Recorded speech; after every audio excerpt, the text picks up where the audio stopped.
அல்லேலூயா, அல்லேலூயா. கிறிஸ்துவுக்குள் மிகவும் பிரியமான எனதர்மை சகோதர சகோதரிகளே, நம்மை சிருஷ்டித்தவரும் நம்மை உண்டாக்கினவரும் நம்மை ஒருபோதும் மறந்து போகாதவருமாகிய இயேசு கிறிஸ்துவின் இணையற்ற நாமத்தினாலே உங்கள் எல்லாரையும் வாழ்த்தி ஆசீர்வதிக்கிறேன். அல்லேலூயா, அல்லேலூயா. எல்லாரும் சந்தோஷமா இருக்கீங்களா? என் வேதம் சொல்லுகிறது, கர்த்தருடைய ஆலயத்திற்கு போவோம் வாருங்கள் என்று சொன்னபோது என்னுடைய உள்ள மகிழ்ச்சியாயிருந்தது என்று சங்கீதக்காரன் சொன்னான். அல்லேலூயா. வாங்கப்பா, அப்படி சர்ச்சு பக்கமா போயிட்டு வரலாம் என்கிற அந்த செய்தி கேட்ட மாத்திரத்திலே ஒரு தேவ மனுஷனுடைய இருதயம் அத்தனை சந்தோஷமா இருக்குமேயானால், அந்த செய்தியை கேட்டு ஆண்டவருடைய பாதப்படியிலே வந்து ஆண்டவரை துதித்து மகிமைப்படுத்தி ஆண்டவருடைய சத்தத்தை கேட்க காத்திருக்கிற நாம் எத்தனை சந்தோஷமா இருக்க வேண்டும். ஹல்லேலூயா. இந்த உலகத்திலே உங்களுக்கு அநேக பிரச்சனைகள் உண்டு, போராட்டங்கள் உண்டு, கடன் பாரங்கள் உண்டு, வியாதிகள் உண்டு.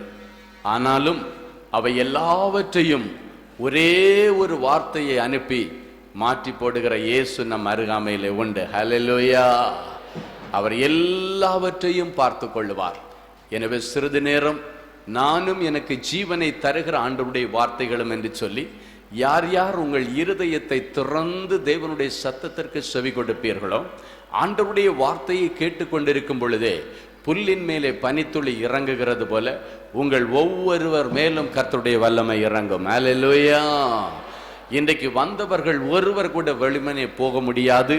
வந்த ஒவ்வொருவரும் ஆண்டவருடைய கரத்திலிருந்து நன்மையான ஈவுகளை வாங்கி கொண்டு போக போகிறீர்கள். ஆமென். வேதம் சொல்லுகிறது, அவர் பராக்கிரமசாலியாக யுத்த வீரனை போல வைராக்கியம் உண்டு, தன் ஜனங்களுக்கு கொடுக்க வேண்டிய பலனை கைமேல கொண்டு வந்து கொடுக்கிறாராம். ஆமென். ஆமா, நம்ம எல்லாருக்கும் இன்னைக்கு கை மேல பலன். சொல்லுங்க பார்க்கலாம். இப்படி கையை காமிங்க, கையை காமிங்க. கை மேல பலன் சொல்லுங்க பார்க்கலாம். ஆமா, இன்னைக்கு போகும்போது கை மேல பலனை நாம் வாங்கி கொண்டு போக போகிறோம். ஆமென். ஏன்னா இன்றைக்கு பண்டிகையின் நிறைவு நாள். இன்னைக்கும் உங்களுக்கு ஒரு நன்மை நடக்கலைன்னா, அற்புதம் நடக்கலைன்னா, போகிற வழியிலே என் பிள்ளைகள் சோர்ந்து போவார்களே என்று என் ஆண்டவர் அறிந்திருக்கிறார். அல்லேலூயா. என் பிள்ளைங்க போற வழியில சோர்ந்து போயிடக்கூடாது என்பதற்காக ஆண்டவர் இன்றைக்கு கைமேல பலனை கொடுத்து அனுப்ப போகிறார். கர்த்தருடைய சமூகத்திலே அடைக்கலமாய் வந்திருக்கிற உங்களுக்கு அவராலே நிறைவான பலன் உண்டு. ஆமென். என விசுவாசத்தோடு காத்திருங்கள், தேவனுடைய மகிமையை காண்பீர்கள். இப்பொழுது நாம் தேவ செய்திக்கு நேராக கடந்து செல்வோம். இந்த நாளிலும் ஆண்டவருடைய பாதப்படியிலே அமர்ந்து, ஆண்டவரே, இந்த பண்டிகையின் நிறைவு நாளிலே என் பிள்ளைகளோடு கூட நீர் பேச போகிற காரியம் என்ன? இந்த நாளிலே என் பிள்ளைகளுக்கு நீர் தீர்க்க தரிசனமாய் காரியங்களை பேச போகிறேன் என்று சொல்லி இருக்கிறேன். தீர்க்க தரிசனமாய் என் பிள்ளைகளுக்கு நீர் சொல்ல போகிற காரியங்கள் என்ன என்று நான் தேவ சமூகத்திலே காத்திருந்த பொழுது கர்த்தருடைய ஆவியானவர் நமக்காக கொடுத்த அந்த மங்கள வார்த்தையை இப்பொழுது நாம் கேட்போம். ஆபகூக் தீர்க்கதரிசியின் புஸ்தகம் 2ஆம் அதிகாரம் 3வது வசனம் இப்படியாய் சொல்லுகிறது. குறித்த காலத்துக்கு தரிசனம் இன்னும் வைக்கப்பட்டிருக்கிறது. குறித்த காலத்திற்கு தரிசனம் இன்னும் வைக்கப்பட்டிருக்கிறது. முடிவிலே அது விளங்கும். முடிவிலே அது விளங்கும். அது பொய் சொல்லாது. அது பொய் சொல்லாது. அது தாமதித்தாலும் அதற்கு காத்திரு. அது தாமதித்தாலும் அதற்கு காத்திரு. அது நிச்சயமாய் வரும். அது நிச்சயமாய் வரும். அது தாமதிப்பதில்லை. இனி அது தாமதிப்பதில்லை. குறித்த காலத்திற்கு தரிசனம் இன்னும் வைக்கப்பட்டிருக்கிறது. முடிவிலே அது விளங்கும். அது ஒரு நாளும் பொய் சொல்லாது. அது தாமதித்தாலும் அதற்கு காத்திரு. அது நிச்சயமாக வரும். இனி தாமதிக்காமல் வரும் என்று கர்த்தர் சொல்லுகிறார். ஹல்லேலூயா. என் அன்பு தேவ பிள்ளைகளே, ஆண்டவர் உங்கள் ஒவ்வொருவரோடும் தனி ஜபத்திலே அநேக வாக்குறுதிகளை கொடுத்திருக்கலாம், அநேக வாக்கு தத்தங்களை கொடுத்திருக்கலாம். ஊழியர்கள் உங்களுக்காக ஜெபிக்கும் பொழுது அநேக தீர்க்க தரிசன வெளிப்பாடுகளை கர்த்தர் உங்களுக்கு கொடுத்திருக்கலாம். அந்த தீர்க்க தரிசன வெளிப்பாடுகள் எல்லாம் நம்முடைய வாழ்க்கையிலே நிறைவேறி விட்டதா என்று ஒரு கேள்வியை நீங்கள் கேட்டீர்களே, ஆனால் அநேக தீர்க்க தரிசனங்கள் நம்முடைய வாழ்க்கையில நிறைவேற இருக்கிறது. இன்னும் அநேக தீர்க்க தரிசனங்கள் இன்னும் நிறைவேறாத நிலைமையில இருக்கிறதை நாம் பார்க்கிறோம். அப்படியானால் நிறைவேறுகிற தீர்க்க தரிசனம், நிறைவேறாத தீர்க்க தரிசனம் என்று ரெண்டு தீர்க்க தரிசனம் இருக்கிறதா என்றால் இல்லை, ஒரே தீர்க்க தரிசனம் தான். தீர்க்க தரிசனம் சொன்னா அது கண்டிப்பா நிறைவேறும். ஆனால் என்றைக்கு நிறைவேறும் என்பதுதான் கேள்வி. நிறைவேறாத ஒன்றை தீர்க்க தரிசனமாக ஆண்டவர் சொல்ல மாட்டார். தீர்க்க தரிசனம் என்று சொன்னால் தீர்க்கமாக ஆண்டவர் ஒரு தரிசனத்தை கொடுத்து அந்த தரிசனத்தின் நிமித்தம் தன் ஜனங்களுக்கு சொல்ல வேண்டிய காரியத்தை சொல்லுகிறார். தீர்க்க தரிசனம், தீர்க்கமாக நடக்க போகிற காரியத்தை தான் ஆண்டவர் தீர்க்க தரிசனமாக சொல்லுகிறார். அப்படியானால் அந்த காரியம் கட்டாயம் நடக்கும். ஆனால் என்றைக்கு நடக்கும், எப்பொழுது நடக்கும் என்பது நம் ஆண்டவருடைய கரத்திலே இருக்கிறது. சில காரியங்கள் தீர்க்க தரிசனம் சொல்லும் பொழுது அன்றைக்கே நிறைவேறுகிறது. சில தீர்க்க தரிசனங்கள் சில நாட்களுக்குள்ளே நிறைவேறுகிறது. சில தீர்க்க தரிசனங்கள் சில மாதங்களுக்குள்ளே நிறைவேறுகிறது. சில தீர்க்க தரிசனங்கள் நிறைவேறுவதற்கு பல வருஷங்கள் கூட ஆகிறது. ஆனால் தீர்க்க தரிசனம் தான். இந்த தீர்க்கதரிசி தான் இதை சொல்லுகிறார். ஆபகூக் என்கிற தீர்க்கதரிசி சொல்லுகிறார். தீர்க்க தரிசனமாக இன்றைக்கு வந்திருக்கிற உங்களுக்கு சொல்லுகிறார், குறித்த காலத்திற்கு தரிசனம் என்னும் வைக்கப்பட்டிருக்கிறது. நிறைய பேர் சொல்லுவாங்க, எனக்கு இன்னும் ஆண்டவர் சொன்ன அந்த தீர்க்க தரிசனம் நிறைவேறவில்லையே, ஆண்டவர் எனக்கு இந்த காரியத்தை செய்வேனார், அந்த காரியத்தை செய்வேன் சொன்னாரு, இந்த தீர்க்க தரிசனங்கள் எல்லாம் எனக்கு இன்னும் நிறைவேறவில்லையே என்று அநேக பிள்ளைகள் குறைபட்டு கொள்கிறதை நாம் பார்க்கிறோம். இன்றைக்கு கர்த்தர் சொல்லுகிறார், குறித்த காலத்திற்கு, அப்படின்னா குறித்த நாட்களுக்கு அந்த தரிசனம் இன்னும் வைக்கப்பட்டிருக்கிறது. லைவ்ல தான் இருக்குது. அது குறிக்க நாட்களுக்காக நிறைவேறுவதற்காக வைக்கப்பட்டிருக்கிறது. முடிவிலே அது விளங்கும். அது கட்டாயம், அது நிறைவேறும். அது ஒரு நாளும் பொய் சொல்லாது. அது தாமதித்தாலும் அதற்கு காத்திரும். அநேக பிள்ளைகளுக்கு இன்றைக்கு காத்திருக்கிற அனுபவம் குறைவு. காத்திருக்காம அநேக பிள்ளைகள் சொல்லுவாங்க, அவர் கள்ள தீர்க்கதரிசி, அவர் சொன்னாரு, அது நடக்கல, இது நடக்கல. அப்படி அல்ல. யோசேப்புடைய வாழ்க்கையில நாம் நேற்றைய தினத்திலே கேட்டோம். 17வது வயதிலே ஆண்டவர் அவனுக்கு தீர்க்க தரிசனமாக நடக்க போகிற காரியத்தை குறித்து தரிசனமாக காண்பித்தார். அதன் பிறகு பயங்கரமான எதிர்ப்புகளும் கசப்புகளும் தான் வந்தது. ஆனால் நாட்கள் வரும்போது தன்னுடைய 30வது வயதிலே அந்த தீர்க்க தரிசனத்துடைய நிறைவேறுதலை அவனும் கண்டான், அவனுடைய உடன் பிறந்த சகோதரர்களும் கண்டார்கள். எல்லாரும் அந்த தீர்க்க தரிசனத்தினுடைய நிறைவேறுதலை கண்டார்கள். அந்த குறித்த காலத்திற்கு அது வைக்கப்பட்டிருந்தது. முடிவிலே அது விளங்கினது. அது தாமதித்தது உண்மைதான், ஆனாலும் அது பொய் சொல்லவில்லை. அந்த குறித்த நாள் வரும்போது அது தாமதிக்காமல் நிறைவேறுகிறதை நாம் பார்க்கிறோம். எனவே இன்றைக்கு ஒருவேளை பல வருஷங்களாக உங்களுக்கு நிறைவேறாமல் இருந்த தீர்க்க தரிசனங்கள், நிறைவேறாமல் இருந்த வாக்கு தத்தங்கள், இந்த வசனத்தினுடைய கடைசி சொல்லுகிறது, அது நிச்சயமாய் வரும், இனி தாமதிக்காமல் வரும் என்று கர்த்தர் சொல்லுகிறார். அல்லேலூயா. இன்னைக்கு ஒரு சந்தோஷமான செய்தி என்னன்னா, இனி அது தாமதிப்பதில்லை. ஆமென். இந்த பண்டிகை நிறைவு நாளிலே கர்த்தர் உங்களை பார்த்து சந்தோஷமா சொல்லுகிறார், இனி அவைகள் தாமதிப்பதில்லை. ஆண்டவர் தாமதிக்க மாட்டேன்னு சொன்னார். பாருங்க, தாவீதுக்கு ஒரு முறை ஆண்டவர் நாத்தான் தீர்க்கதரிசி மூலமாக ஒரு தீர்க்க தரிசனம் சொல்றார். என்னன்னா, தாவீதே, உனக்கு நான் கட்டாயம் ஒரு வீடு கட்டி தருவோம்பா, உனக்கு சொந்தமா நான் வீடு கட்டி தருவேன், ஏன்னா நீ என் இருதயத்திற்கு ஏற்றவன், அதனால உனக்கு ஒரு நல்ல பங்களா கட்டி கொடுக்கலான்னு நினைச்சிட்டேன், ஒரு நல்ல அரண்மனை கட்டி கொடுக்கணும்னு நான் நினைச்சிட்டேன் அப்படின்னு சொல்லி தீர்க்கதரிசி மூலமாக, நாத்தான் மூலமாக ஆண்டவர் சொல்லி அனுப்புகிறார். அந்த வார்த்தைகளை இப்பொழுது நாம் வாசிக்க கேட்போம். 2 சாமுவேலின் புஸ்தகம் 7ஆம் அதிகாரம் 27 முதல் 29 வரை உள்ள வசனங்கள் வாசிப்போமா? உனக்கு வீடு கட்டுவேன் என்று, உனக்கு வீடு கட்டுவேன் என்று இஸ்ரவேலின் தேவனாகிய சேனைகளின் கர்த்தராயிருக்கிற நீர், இஸ்ரவேலின் தேவனாயிருக்கிற சேனைகளின் கர்த்தராயிருக்கிற நீர் உமது அடியானின் செவிக்கு வெளிப்படுத்தினீர், உமது அடியானின் செவிக்கு தீர்க்கதரிசி மூலமாக வெளிப்படுத்தினீர். ஆகையால் உம்மை நோக்கி இந்த விண்ணப்பத்தை செய்ய உமது அடியானுக்கு மன தைரியம் கிடைத்தது. உமது அடியானுக்கு மன தைரியம் கிடைத்தது. இப்போதும் கர்த்தராகிய ஆண்டவரே, நீரே தேவன், உம்முடைய வார்த்தைகள் சத்தியம், உமது வார்த்தைகள் சத்தியம், தேவரீர் உமது அடியானுக்கு இந்த நல் விசேஷங்களை வாக்குத்தத்தம் பண்ணினீர். இந்த நல்ல விசேஷமான செய்திகளை வாக்குத்தத்தம் பண்ணினீர். இப்போதும் உமது அடியானின் வீடு என்றைக்கும் உமக்கு முன்பாக இருக்கும்படி அதை ஆசீர்வதித்தருளும். கர்த்தனான ஆண்டவராகிய தேவரீர் அதை சொன்னீர். உம்முடைய ஆசீர்வாதத்தினாலே உமது அடியானின் வீடு என்றைக்கும் ஆசீர்வதிக்கப்பட்டிருப்பதாக என்றான். என்றென்றைக்கும் ஆசீர்வதிக்கப்பட்டிருப்பதாக என்றார். அல்லேலூயா. இந்த வசனம் சொல்லுகிறது, உனக்கு வீடு கட்டுவேன் என்று சொல்லி உமது அடியானின் செவிக்கு தீர்க்கதரிசி மூலமாக நீர் வெளிப்படுத்தினீரே. எனவே இந்த நாட்களுக்கு பிறகு எனக்கு ஒரு வீடு வேண்டும் என்று நான் ஜெபிப்பதற்கு எனக்கு மனதைரியம் வந்தது என்று சொல்லுகிறார். அதுக்கு முன்னால் அந்த ஜெப விண்ணப்பத்தை வைக்க அவனுக்கு மன தைரியம் இல்லை. தேவனுக்கு சித்தமில்லாத ஒன்றை நாம் கேட்டுவிடக் கூடாது என்று சொல்லி அதுவரைக்கும் எனக்கு வீடு வேணும்னு அவன் கேட்கல. ஆனால் என்றைக்கு ஆண்டவர் தீர்க்க தரிசனமாய் ஒரு காரியத்தை அவனுக்கு சொன்னாரோ அதன் பிறகு அவன் அந்த காரியத்தை ஜெபத்திலே வைக்க ஆரம்பித்தான். எதற்காக ஆண்டவர் தீர்க்க தரிசனத்தை அட்வான்ஸா சொல்றாருன்னா, அதன் பிறகு அந்த தீர்க்க தரிசன வார்த்தையை பிடித்து நாம் ஜெபிக்க வேண்டும். இந்த இடத்திலே தாவீது சொல்லுகிறான், உமது அடியானின் செவிக்கு வீடு கட்டுவேன்னு சொல்லி நீர் வெளிப்படுத்தினபடியினால் இந்த விண்ணப்பத்தை செய்ய எனக்கு மன தைரியம் வந்தது என்று சொல்லுகிறான்.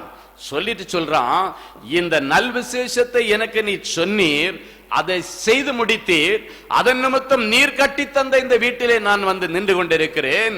எனவே நீர் உமது அடியானுடைய செவிக்கு வெளிப்படுத்தினபடி எனக்கு வீடு கட்டி தந்தீர். எனவே நீர் தந்த இந்த வீடு எப்போதும் உமக்கு முன்பாக இருக்கும்படி இந்த வீட்டை நீர் ஆசீர்வதித்தரலும்.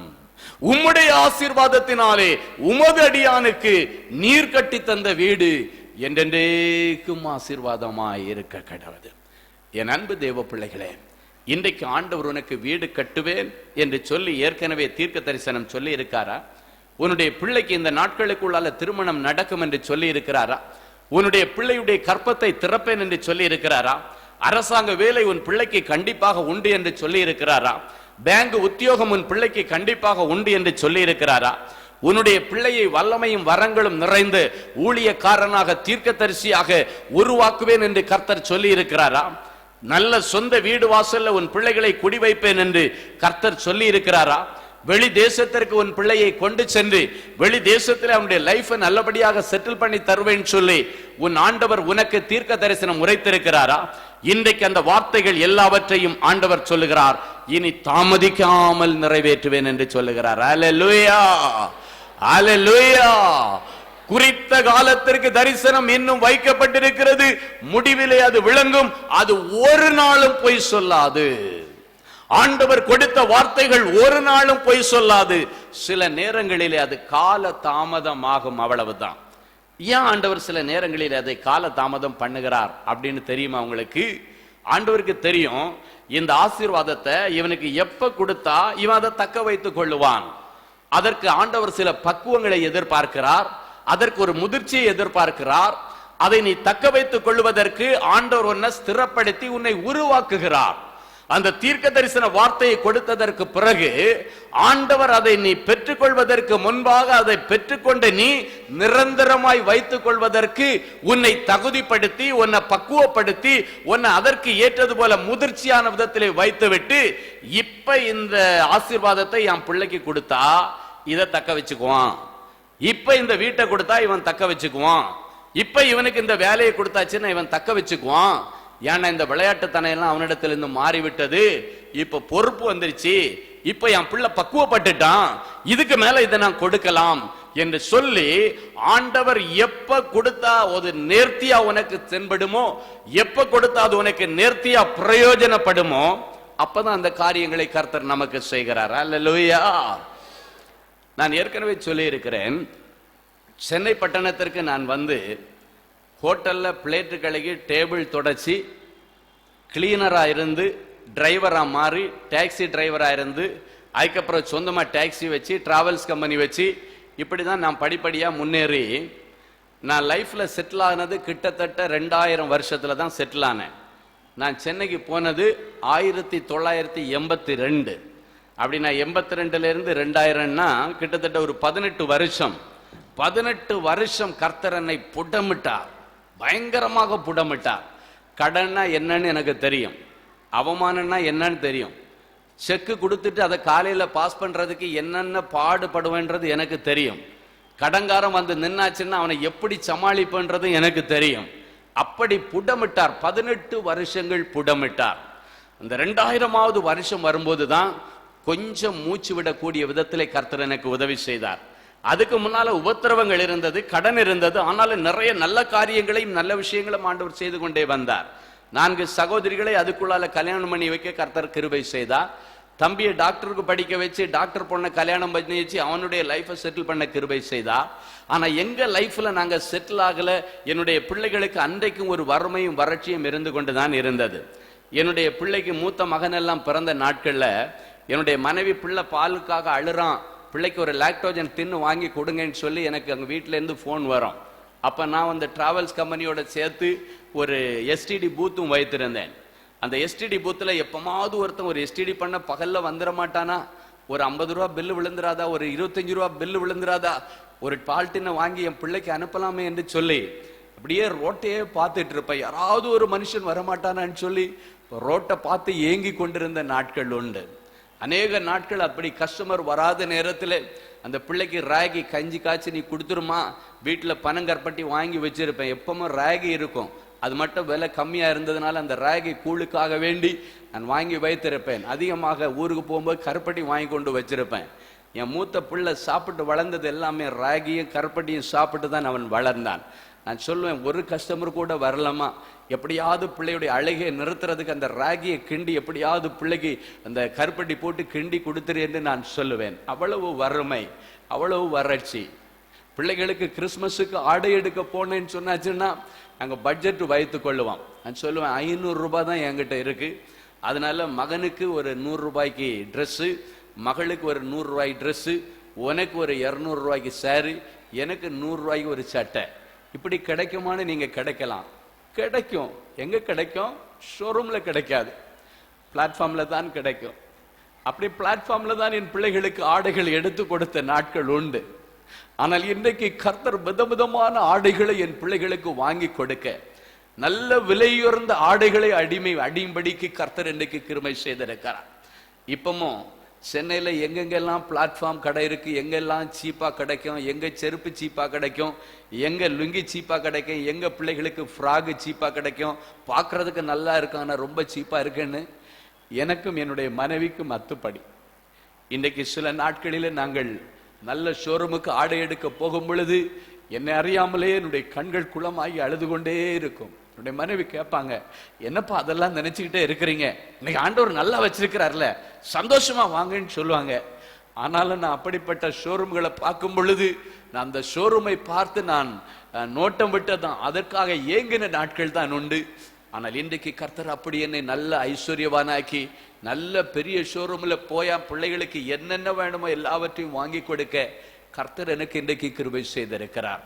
ஆண்டவர் என்ன ஒரு நல்ல நிலைமைக்கு கொண்டு வந்து ஒரு நல்ல வீடெல்லாம் சொந்தமா கட்டி எல்லாம் கொடுத்ததுக்கு பிறகு ஒரு நாள் நான் ஆண்டவரிடத்துல கேட்டேன், ஆண்டவரே நீங்க இன்னைக்கு என்ன இவ்வளவு வசதி வாய்ப்போட வச்சிருக்கிறீங்க, ஒரு காலத்துல நான் ரொம்ப கஷ்டப்பட்டேன் ஆண்டவரே, இதை மட்டும் நீங்க ஒரு 10 வருஷத்துக்கு முன்னால தந்திருந்தா நான் இன்னும் லைஃப் நல்லா செட்டில் ஆயிருப்பேனே, என் பிள்ளைகள் கஷ்டப்பட்டு இருக்காது ஆண்டவரே, இது ஒரு 10 வருஷத்துக்கு முன்னால நீங்க தந்திருக்கிறாமே என்று நான் ஆண்டவரிடத்துல கேட்டேன்.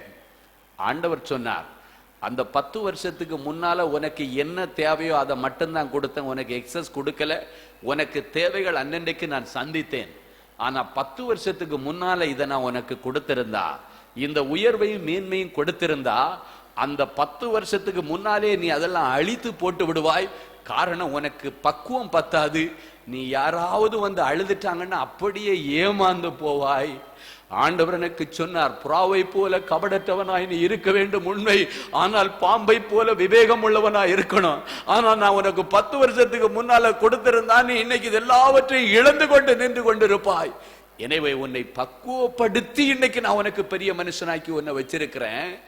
அது மட்டும் இல்ல மகனே, இந்த 10 வருஷம் 18 வருஷம் 20 வருஷம் நான் உன்னை புடமிட்டது எதுக்கு தெரியுமா? கஷ்டம்னா என்னன்றது உனக்கு தெரியணும். கடனுன்னா என்னன்னு தெரியணும். வியாதினா மருத்துவர்களிடத்துல போனா என்ன செலவாகும் என்பது உனக்கு தெரிய வேண்டும். ஜெயில் வாசம் என்றால் என்ன என்பது உனக்கு தெரிய வேண்டும். இதெல்லாவற்றையும் தெரிந்ததற்கு பிறகு நான் உனக்கு கொடுத்தா ஜெயிலில் இருக்கிறவனுக்கு மன கஷ்டம் உனக்கு தெரியும். உங்களுக்கு இன்றைக்கு நான் ஒரு ரகசியத்தை சொல்லுகிறேன். நீங்கள் பார்த்து கொண்டிருக்கிற இந்த ஸ்டீஃபன் ஜெயில் வாசம் வரைக்கும் போயிட்டு வந்தவன், ஜெயிலுக்கு போயிட்டு வந்தவன். எதுக்கு ஜெயிலுக்கு போனேன்? தப்பு பண்ணி ஜெயிலுக்கு போகல. வேதம் சொல்லுகிறபடி நன்மை செய்து பாட அனுபவித்து 1997 வருஷத்துல ஒரு மனுஷனுக்கு உதவி செய்ய போய் வெனையில வந்து மாட்டிக்கிட்டு என்ன ஜெயில போட்டாங்க. 10 நாள் சைதாப்பேட்டை ஜெயில இருந்தேன். அப்படியே கண்கள் எல்லாம் குளமானது. பேப்பர்ல எல்லா பத்திரிகைகள் எல்லாம் என்னுடைய படத்தை போட்டு விட்டார்கள். தொழிலதிபர் ஸ்டீஃபன் ஊருக்கு தப்பி ஓட நினைக்கும் பொழுது போலீசார் மடக்கி பிடித்து அவனை ஜெயிலிலே கொண்டு போய் போட்டார்கள். பேப்பர்ல வர்ற செய்தியெல்லாம் நம்பாதீங்க. இன்னைக்கு நான் பேப்பர்ல வர்ற செய்தியை நம்ப மாட்டேன். ஏன்னா நான் பார்த்துருக்கிறேன். நான் ஒருத்தனுக்கு உதவி செய்தேன். அவன் ஏதோ ஒரு தப்பு பண்ணி எங்கேயோ மாட்டிக்கிட்டான். என்னையும் கூட சேர்த்தாதான் கூட்டு சதின்னு சொல்லி என்ன ஜெயிலில் போட்ட இவன் என்னுடைய பேரை உள்ள கொண்டு வந்தாதான் கூட்டு சதின்னு சொல்லி அவனை ஜெயிலில் போடணுன்றதுக்காக, அவனை பலிகடை ஆக்குறதுக்காக வேண்டி என்னையும் சேர்த்து இழுக்கிறதுக்கு ஒரு இன்ஸ்பெக்டர் ஐடியா கொடுத்தாரு. யாருக்கு? கம்ப்ளைண்ட் பண்ணவருக்கு. அவங்கள கொடுத்து வாங்கினாச்சுன்னா அவங்க லவ்வரம் கொடுத்துட்டாங்க. அதனால கொடுத்து வாங்கிட்டாங்க. அதனால அது செல்லாது. இந்த இடையில இருக்கிற அந்த உதவி செய்த ஸ்டீஃபனையும் சேர்த்து போட்டீங்கன்னா இவங்க கூட்டு சதி பண்ணி இந்த காரியத்தை செய்துட்டாங்கன்னு, அதனால அவனை பழி வாங்கி அவனை ஜெயிலில் போட்டுடலாம், இல்லைன்னா அவனை ஜெயிலில் போட முடியாது அப்படின்னு சொல்லி ஒரு 25,000 ரூபாய் லஞ்சம் வாங்கிட்டு ஒரு இன்ஸ்பெக்டர் அந்த பெட்டிஷன் கொடுத்தவனுக்கு ஐடியா கொடுத்தார். நல்லா கவனிங்க. ஆண்டவர் சில காரியங்கள் தீர்க்க தரிசனங்கள் எல்லாம் எப்படி தாமதித்தால நிறைவேறன்றதுக்கு நான் சொல்ற கேளுங்க. ஒரு ஐடியா கொடுத்துட்டார். அப்ப எங்க அலுவலகத்துல வந்து அந்த கமிஷனர் ஆபீஸ்ல வந்து ஸ்டீஃபன் எங்கன்னு கேட்டிருக்காங்க. வெளியே போயிருக்காரு. சரி வந்தாச்சுன்னா நீங்க கமிஷனர் ஆபீஸ்ல வந்து பார்க்க சொல்லுங்க, ஒரு காரியமா அவரிடத்துல பேசணும்னாங்க. நான் தாங்க வெளியே போனேன். நான் தான் நேர போனேன். என்னப்பா எதுக்கு கூப்பிட்டு? நம்ம என்ன தப்பு பண்ணோம்? நேர போனேன். சாயங்காலம் வரைக்கும் நிற்க வச்சு அந்த போலீஸ் இன்ஸ்பெக்டரும் எஸ்ஐ எல்லாரும் என்ன கூட வச்சு நிற்க வச்சு பேசிட்டே இருக்கிறாங்க. ஃப்ரெண்டு மாதிரி பேசிட்டு இருக்கிறாங்க. இல்லை அவங்களுக்கு ஏதாவதுன்னா நான் இன்ஃப்ளூயன்ஸ் பண்ணி அப்பயே வெளியே வந்திருக்கலாம் கர்த்தர் கிருபையில. ஆனால் எப்போ அவங்க என்னை கொண்டு ஜெயிலில் போடணுன்றது ஒரு டைம் ஃபிக்ஸ் பண்ணிட்டாங்க. அதுக்கேற்ற மாதிரி சாயங்காலம் வரைக்கும் ஃப்ரெண்ட்லியாக பேசிட்டு, என்ன ஸ்டீஃபன் டீ குடிக்கிறியா, சாப்பாடு சாப்பிட்றியா, என்ன வேணும், டிஃபன் வேணும்னு ஜாலியாக பேசிட்டு நிற்கிறான். நானும் அதனால ஜாலியாக தமாசுக்கு தான் நின்றுட்டு இருந்தேன். என் அன்பு தேவ பிள்ளைகளை, திடீர்னு ஒரு 5:30 மணி ஆச்சு. ஒரு போலீஸ்காரன் வந்தான், என்னை பிடிச்சான். என் கூட அந்த ஃப்ரெண்டை பிடிச்சான். 2 பேரையும் தூக்கி ஒரு ஜீப்பில் ஏற்றினா. டக்குன்னு ஒரு இடத்துல கொண்டு போனாங்க. பட்டுன்னு ஃப்ளாஷ் ஃபோட்டோ எடுத்தாங்க. டக்குன்னு கொண்டு போய் சைதாப்பேட்டை ஜெயிலுக்குள்ளால சைதாப்பேட்டை கோர்ட்டுக்குள்ளே கொண்டு போகிறாங்க. எனக்கு ஒன்றும் புரியலை. என்னையான்னு கேட்குறேன். எங்களுக்கே தெரியாது, இது எங்களுக்கு ஆர்டர் அப்படின்னு சொல்லிட்டார் கூட இருந்த அந்த போலீஸ்காரர். அந்த கோர்ட்டில் என்ன கொண்டு போய் அப்படி நிறுத்தும் போது கூட சைதாப்பேட்டை கோர்ட்டில் எனக்கு வேண்டிய ஒரு அட்வொகேட் நிற்கிறாரு. என்ன ஸ்டீஃபன் என்ன பிரச்சனை? எனக்கே தெரியலனே, என்னன்னே தெரியலனேன்னு சொன்னேன். சொல்லி பேசிக்கிறதுக்குள்ளால ஜட்ஜு சொல்றாரு 15 நாள் ரிமாண்ட், அவ்வளோதான், உள்ள போடுங்கன்ட்டார். கண்ணு மூடி திறக்கிறதுக்குள்ளால எல்லாம் முடிஞ்சு போச்சு. ஆனால் எப்போ என்ன உள்ள தள்ளுனாங்களோ அதே நேரத்தில் அதே இன்ஸ்பெக்டர் அதே அந்த எஃப்ஐஆர் போட்ட இடத்துல சுருண்டு மயக்கம் அடித்து விழுந்தான். ஹல்லேலூயா. ஹார்ட் அட்டாக் வந்து சுருண்டு அந்த இடத்துல விழுந்தான். நான் ஜெயிலுக்குள்ள போறேன், இவன் அப்பல்லோ ஹாஸ்பிட்டலுக்குள்ளால போறான். சரி 10 நாள் அதுக்குள்ளால பேப்பர்ல எல்லாம் வந்து ரொம்ப கேவலப்பட்டு, இனி நம்ம மனுஷன் வெளியே தலை காட்ட முடியுமா, இனி தொழில் பண்ண முடியுமா? எனக்கு இருதயத்துல ஒரே வேதனை. என்ன ஆண்டவரே, இப்பதான் நான் ஆவிக்குரிய அனுபவத்துல வந்திருக்கிற. இவ்வளவு நாள் நான் கேத்தலிக்கில் இருந்தேன். இவ்வளவு நாளும் அவங்கள குறித்து அறியாத ஒரு இடத்துல இருந்தேன். வசனம்னா என்னன்னு தெரியாது. இப்பதான் நான் ஆவிக்குரிய இதுல வந்திருக்கிற. அதுக்குள்ளால எப்படி ஒரு சோதனையா என்று சொல்லி நான் சொல்லிட்டு இருக்கிறதுக்குள்ளால அடுத்த நாள் ஒருத்தன் உள்ள ஜெயிலே கொண்டு வந்து பேப்பர்ல வந்துருச்சு. பேப்பர்ல என்ன போட்டிருக்கிறான், அந்த ஃப்ரெண்டுடைய பேரை போட்டுட்டு இவன் இப்படி காரியத்தை செய்திருக்கிறான். இதற்கு உடந்தையாயிருந்த கடைசியா 2 லைனை சேர்த்துட்டான். ஆனா போட்டோவை அவன் கூட போட்டான். இதற்கு உடந்தையாயிருந்த அவருடைய நெருங்கிற நண்பர் தொழிலதிபராகிய ஸ்டீஃபன் கார்ஸ் உரிமையாளர் ஸ்டீஃபன் அவர்கள் இதிலிருந்து தப்பித்து செல்வதற்காக, சொந்த ஊருக்கு புறப்படுவதற்காக ரயில்வே ஸ்டேஷன்ல நின்று கொண்டிருக்கும் பொழுது போலீசார் அவரை சுற்றி வளைத்து மடக்கி பிடித்து ஜெயில போட்டாங்களாம். பேப்பரில் வர்ற காரியத்தை நம்பவே நம்பாது, எல்லாம் கள்ள பயலுங்க. ஆமேன். ஆமாம், அவனுக்கு பேப்பர் வைக்கணும்னா என்னன்னாலும் சொல்லுவான், எது வேணாலும் எழுதுவான். அல்லேலூயா. சுற்றி வளைச்சி ஜெயிலில் போட்டாங்களா. என் அன்பு தேவ பிள்ளைகளே, ஆண்டவர்கிட்ட ஒரே ஒரு வார்த்தை சொன்னேன், 15 நாள் ரிமாண்டுன்னு சொல்லியிருக்கிறாங்க. இந்த 15ஆவது நாள் இன்னொரு முறை என் கையில் ஹேண்ட் கேப்பை போட்டு வெளியே கூட்டிட்டு போகிறத நீங்கள் அனுமதிக்க கூடாது. நீங்கள் சொல்லியிருக்கீங்க வசனத்தில், அப்போ தான் பைபிளை நல்லா படிக்கிற அந்த 10 நாளும் அந்த ஜெயிலில் இருந்து நீங்கள் 10 நாட்கள் காவலிலே போடப்படுவீர்கள், ஆனாலும் முடிவு பரியந்த உண்மையா இருங்கள் என்று சொன்னீரேன். 15 நாள் ரிமைண்ட் பண்ணியிருக்கிறாங்க. இந்த 15ஆவது நாள் நான் வெளியே போகும்படி நீங்கள் எனக்கு உதவி செய்யுங்க. அப்போ பார்த்தீங்கன்னா இவனுக்கு ஒரு 10 நாள் ஹார்ட் அட்டாக் வந்து பிளட் வெசல் வெடிச்சு 10 நாள் கோமால இருக்கிறான் இந்த இன்ஸ்பெக்டர். 11ஆவது நாள் முழிச்ச உடனே அவன் கேட்ட வார்த்தை, ஸ்டீஃபனுக்கு பெயிலுக்கு சாங்ஷன் கொடுத்துட்டீங்களான்னு கேட்குறான். அதுக்கு முன்னால 3-4 வாட்டி பெயில் கேட்குறோம், பெயில் கொடுக்க மாட்டேன்ற. ஏன்னா போலீஸ் அப்ஜெக்ஷன். ஏன்னா எழுதினமே உள்ள ஹாஸ்பிட்டலுக்குள்ள கிடக்கிறான், கோமால கிடக்கிறான். நான் நினைக்கிறேன் எனக்காக தான் கோமாவில இருந்து அவனை திருப்பி இருப்பாருன்னு நினைக்கிறேன். ஆமென். ஹல்லேலூயா. ஆமா, கோமால இருந்து வெளியே வந்த உடனே அவன் கேட்ட வார்த்தை, ஸ்டீஃபனுக்கு பெயில் கொடுத்துட்டீங்களா? இல்லை, நீங்க மயக்கத்தில் இருந்தனால நாங்க அப்ஜெக்ஷன் கொடுத்துட்டு இருந்தோம், அதனால பப்ளிக் ப்ராசிக்யூட்டர் கொடுக்க முடியாதுன்னு சொல்லி ஜட்ஜு கொடுக்கல, 3-4 வாட்டி பெயில் கேன்சல் ஆயிடுச்சுன்னாங்க. அந்த ஆள் சொன்னா, ஒவ்வொரு நிமிஷமும் அவன் ஜெயிலில் இருக்கிற ஒவ்வொரு நிமிஷம் என் உயிருக்கு ஆபத்தியா, முதல்ல அவனுக்கு பெயில் கொடுங்கன்னாரு. அடுத்த நாள் பெயில் அப்ளை பண்ணாங்க, கொடுத்துட்டாங்க. 14ஆவது நாள் 15ஆவது நாள் கோர்ட்டுக்கு போறதுக்குள்ளால, ஹேண்ட் கேப் போடுறதுக்குள்ளால 14ஆவது நாள் கர்த்தருடைய பெரிய கிருபையில என்ன விடுதலை பண்ணி டெய்லி கமிஷன் ஆஃபீஸில் சைன் பண்ணணும்னு சொன்னாங்க. சரி, கமிஷன் ஆஃபீஸில் சைன் பண்ண அடுத்த நாள் காலில் போகிறேன். அப்போ தான் அங்கே உள்ள ஒரு பாய் ஒருத்தர் சொல்கிறாரு, ஒரு முஸ்லீம் சகோதரர் அங்கே உள்ள ஒரு ஏட்டு சொல்கிறாரு, தம்பி ஒன்றை ஜெயிலில் போடுறது அவங்களுக்கு நோக்கம் இல்லை, இந்த பையனை ஜெயிலில் போடணுன்னு போட்டாங்க, அதுக்கு ஐடியா கொடுத்தது இந்த இன்ஸ்பெக்டர் தான். இந்த இன்ஸ்பெக்டர் நீ உள்ள போன அடுத்த நிமிஷம் இவரு ஹார்ட் அட்டாக் வந்து இவரு உள்ள ஆண்டவர் தள்ளிட்டாரு, அவர் ஒன்ன ஜெயிலில் தள்ளினாரு, ஆண்டவர் வேற ஹாஸ்பிட்டலில் கொண்டு போயிட்டு 15 லட்சம் பில்லை வச்சுட்டாரு. ஹல்லேலூயா. முழிச்ச உடனே இந்த காரியத்தை சொல்லியிருக்கிறார், அதனால நீங்க சைன் பண்ண வர வேண்டாம், அவர் வந்து இந்த கேஸ் அவரே க்ளோஸ் பண்ணிடுறாராம், நீங்க வந்து அலையக்கூடாதுன்னு சொன்னாரு. எனக்கு ஒரு பையன், கள்ள பயலுக ஏற்கனவே இப்படிதான் தந்திரமா கொண்டு போட்டானுங்க, அப்புறம் கோர்ட் அவமதிப்புன்னு சொல்லி இன்னொரு வாட்டி தூக்கி உள்ள போட்டுருவானுன்னு, இந்த பல பரீட்சை எல்லாம் வேணாம்ப்பா, நான் டெய்லி வந்து சைன் பண்றேன். ஹல்லேலூயா. என் அன்பு தேவ பிள்ளைகளை சைன் பண்ண போனேன். அப்புறம் ஒரு நாள் அழுதுட்டு வந்தார் அந்த இன்ஸ்பெக்டர். ஹாஸ்பிட்டல் டிஸ்சார்ஜ் ஆகி நான் சைன் பண்ணிட்டு இருக்கும்போது வந்தார், ஓடி வந்து காலில் விழுந்தார். விழுந்துட்டு சொன்னார், நான் கடைசி எழுதின எஃப்ஐஆர் உனக்கு தான், கடைசி போடுகிற சார்ஜ் ஷீட்டு உனக்கு தான். அதே இடத்துல இருந்து சார்ஜ் ஷீட் போட்டு இவருக்கும் ஸ்டீஃபனுக்கு எந்த சம்பந்தமும் இல்லைன்னு சொல்லிட்டு அந்த இடத்துல எழுதி உடனடியாக கோர்ட்டுக்கு பரிந்துரை செய்து என்ன அதிலிருந்து விடுதலை பண்ணும்படிக்கு அவர் எழுதிட்டு அன்னைக்கே வேலையை ரிசைன் பண்ணிட்டார். அல்லேலூயா, அல்லேலூயா. அதுக்கப்புறம் இப்போ நாங்கள் 2 பேரும் ரொம்ப ஃப்ரெண்டு. அதுக்கப்புறம் அவருக்கு போலீஸ் உத்தியோகம் பண்ண முடியாதுன்னு சொல்லி தீமை செய்கிறவர்களுக்கு நன்மை செய்ய ஆண்டவர் சொல்லியிருக்கிறாரு. எங்களுடைய ஸ்டீஃபன் கார்ஸுக்கு நேர எதிர்க்க நானே அவருக்கு ஒரு கடையை பிடிச்சு கொடுத்து மெடிக்கல் ஸ்டோர் போட்டு கொடுத்துருக்கிறேன். ஹல்லேலூயா. என் அன்பு தேவ பிள்ளைகளை எதுக்கு சொல்றேன்னா, இந்த ஜெயில் வரைக்கும் ஏன் ஆண்டவர் கொண்டு போனார்? நான் தப்பு பண்ணேனா?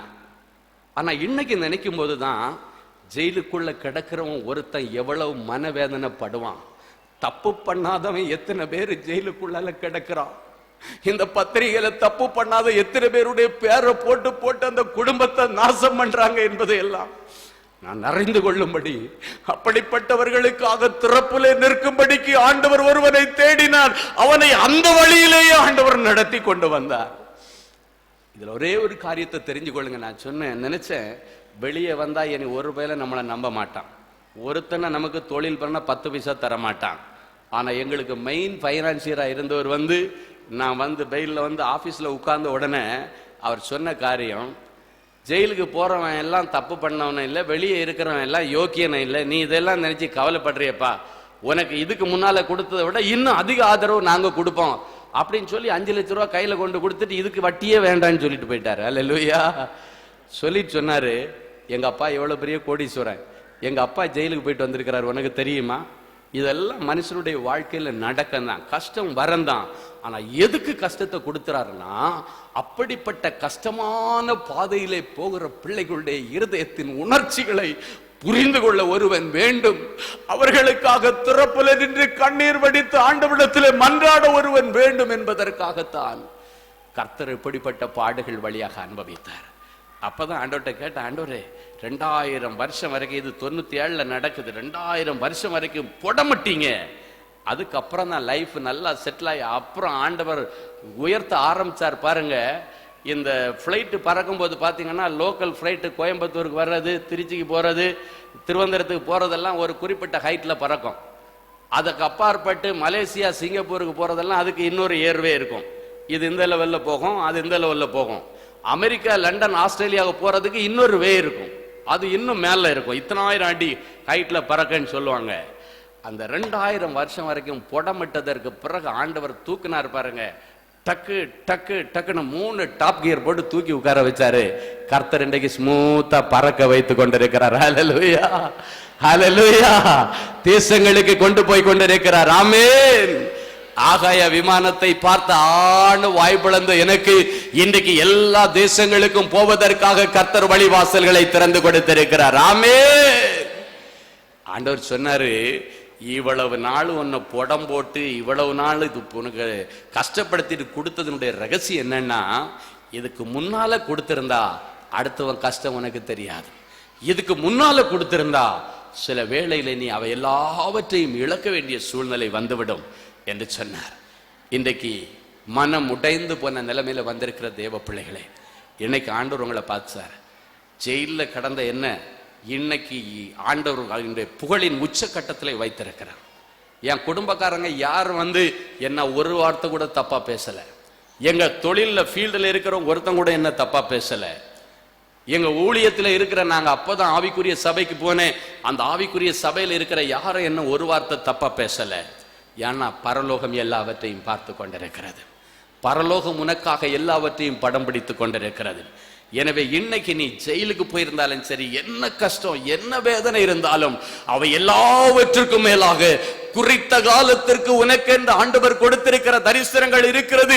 அது கட்டாயம் ஒரு நாள் நிறைவேறும். அது ஒரு நாளும் பொய் சொல்லாது. அது தாமதித்தாலும் அதற்கு காத்திரு, அது நிச்சயமாய் வரும். இனி தாமதிக்காமல் வரும், இனி தாமதிக்காமல் வரும்.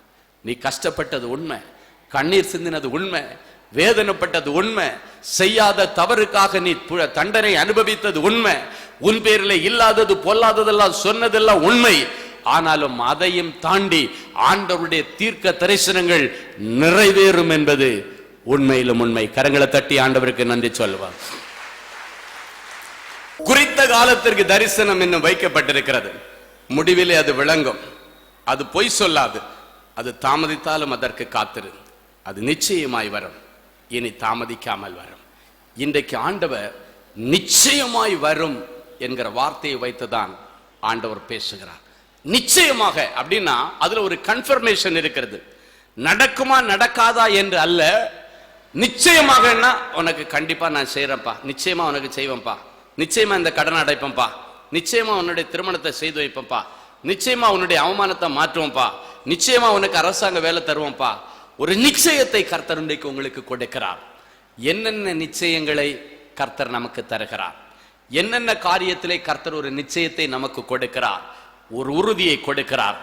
முதலாவது ஆண்டவர் சொல்லுகிறார், நிச்சயமாக தப்புவிப்பேன் என்று சொல்லுகிறார். அல்லேலூயா. என்னென்ன சிக்கல்களிலே நீ சிக்கி இருக்கிறாயோ, என்னென்ன வழக்குகளிலே நீ சிக்கி இருக்கிறாயோ, என்னென்ன தேவையில்லாத காரியங்களே உன்னை தொடர்பு படுத்தி வைத்திருக்கிறார்களோ, அவை எல்லாவற்றிலும் இருந்து ஆண்டவர் உன்னை தப்பித்து கொண்டு வரும்படிக்கு நிச்சயமாக உன்னை தப்புவிப்பேன். கர்த்தர் தீர்க்க தரிசனமாய் சொல்லுகிறார். ஏதோ ஒரு காரியத்திலே எப்படியாவது இதிலிருந்து நான் தப்பித்து வெளியே வர வேண்டுமே, இப்படி ஒரு சிக்கல்ல சிக்கி இருக்கிறனே, வழக்குல சிக்கி இருக்கிறனே, தேவையில்லாத தொடர்புல சிக்கி இருக்கிறனே, தேவையில்லாத ஒரு அந்நிய நுகத்திலே சிக்கி இருக்கிறேனே, தேவையில்லாத ஒரு பிரச்சனைக்குள்ள சிக்கி இருக்கிறேனே, எப்படியாவது இதிலிருந்து நான் தப்பித்து வர வேண்டுமே, இதிலிருந்து எப்படியாவது என் பிள்ளை தப்பித்து வர வேண்டுமே என்று சொல்லி ஏதோ ஒரு காரியத்திலே நீ தப்பித்து வர வேண்டும் என்று ஆண்டவரிடத்திலே மன்றாடி கொண்டிருக்கிறாய். கர்த்தர் இன்றைக்கு தீர்க்க தரிசனமாய் சொல்லுகிறார், நிச்சயமாக உன்னை நான் தப்புவிப்பேன். ஹல்லேலூயா. சிலர் சொல்லி இருக்கலாம், அவ்வளவுதான் அவன் கதை முடிஞ்சு போச்சு, அவன் எஸ்கேப் ஆகவே முடியாது, சரியா கொடுக்குப்பிடி போட்டுட்டாங்கன்னு சொல்லி இருக்கலாம். கொடுக்குப்பிடிகளை எல்லாம் கலட்டுகிறவர் நம்முடைய கர்த்தர். ஹல்லேலூயா. குமாரன் விடுதலை ஆக்கினால் உண்மையான விடுதலை. ஹல்லேலூயா. அவை எல்லாவற்றையும் சுட்டெரிக்கிற ஆண்டவர் நம்முடைய ஆண்டவர். சிறையிருப்பில் இருந்த பேதுருவை இங்கு சபையார் கூடி ஜெபித்துக் கொண்டிருக்கிறார்கள். 3 அடுக்கு அந்த பாதுகாப்பை தாண்டி அந்த சிறையிருப்பில் இருந்த ஆண்டவர் கொண்டு வருகிறார். பயங்கரமான பாதுகாப்பிலே தான் அவனை வைத்திருந்தார்கள். ஆனாலும் கர்த்தருடைய ஆவியானவர் அந்த இடத்துல இறங்கி எல்லா வெண்கல கதவுகளை ஒட்டச்சி, இரும்பு தாழ்பால்களை முறிச்சு, பெரிய இரும்பு வேலியெல்லாம் ஒட்டச்சி அவனை வெளியே கொண்டு வந்திருக்கிறார். தப்புவித்து வெளியே கொண்டு வந்தார். இன்னைக்கு ஆண்டவர் தப்பு வச்சு கொண்டு வருவாரு. எவ்வளவு இரும்பு கேட்டு போட்டாலும் சரி, வெண்கல பூட்டு போட்டாலும் சரி, அதெல்லாத்தையும் தாண்டி தப்பு வைக்கிற கர்த்தர் நம்மோடு கூட இருக்கிறார். ஹல்லேலூயா. சபையார்கள் ஜெபித்துக் கொண்டிருக்கிறார்கள். அவங்களாலே நம்ப முடியல. பேதுரு முன்னால வந்து நிக்கிறான். அவங்களாலே நம்ப முடியல. அவங்க சொல்லும் போது, இல்ல பேதுரு எப்படி இங்க வருவான், அவன் அங்க எல்லாம் இருக்கிறான், இந்த இவ்வளவு பெரிய பயங்கரமான காவல்ல இருந்து அவன் எப்படி வருவான். இவங்க ஜெபம் பண்றாங்க. ஆனா பேதுரு வந்தாச்சுன்னு சொன்னா அவங்களால நம்ப முடியல. நம்ப முடியாதவைகளை செய்கிறவர் நம்முடைய ஆண்டவர். ஹல்லேலூயா. நீ ஜெபித்துக் கொண்டிருக்கும் பொழுது சிறையிருப்பில் இருந்து திருப்பப்படுவாய். ஆண்டவர் அதிலிருந்து உன்னை தப்பித்து கொண்டு வருவார். ஒரு அருமையான வசனத்தை வாசிப்போம்.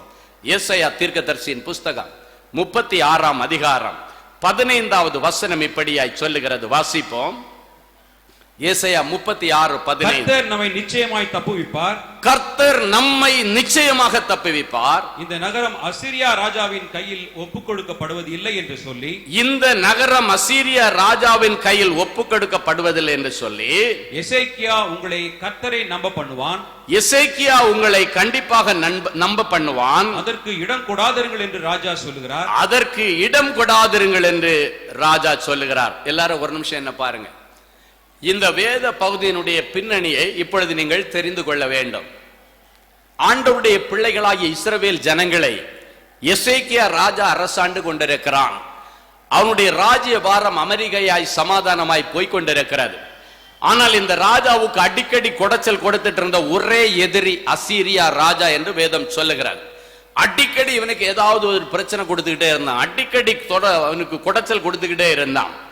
ஒரு நாள் எசேக்கியாவும் அந்த இஸ்ரவேல் ஜனங்களும் அவனுடைய ஆளுகைக்குள்ள ஜனங்களும் அசந்திருக்கிற நேரத்துல திடீர்னு சொல்லி 1,85,000 யுத்த வீரர்களை அழைத்து கொண்டு, படை வீரர்களை அழைத்து கொண்டு இந்த எசேக்கியா ராஜாவுடைய ராஜ்ய பாரத்திற்கு கீழே இருக்கிற எல்லா இடத்தையும் முற்றுகை போட்டு ரவுண்ட் அப் பண்ணியாச்சு. முழு இஸ்ரவேல் ஜனங்களையும் 1,85,000 யுத்த வீரர்கள் வந்து ரவுண்ட் அப் பண்ணியாச்சு. எல்லாம் இவங்க கோட்டைக்குள்ளால வந்துடுறாங்க. அவங்க கண்ட்ரோலுக்குள்ளால அந்த ஜனங்களை எடுத்துட்டு அந்த அசீரியா ராஜாவினுடைய படை தளபதி வந்து நின்று சொல்றான், இப்பொழுது உங்களுக்கு ஒரு காரியத்தை சொல்ல போறேன் பாருங்க. அந்நிய இடத்துல இருந்து வந்து இவங்க கோட்டைக்குள்ள வந்து ஃபுல்லா ரவுண்ட் அப் பண்ணிட்டு அந்த ஜனங்களை பார்த்து சொல்றான், கர்த்தர் நம்ம நிச்சயமா தப்பிச்சிருவாருன்னு சொல்லி உங்களுக்கு ராஜாவா இருக்கிய எசேக்கியா சொல்லுவான். ஆனா அவனால காப்பாற்ற முடியாது.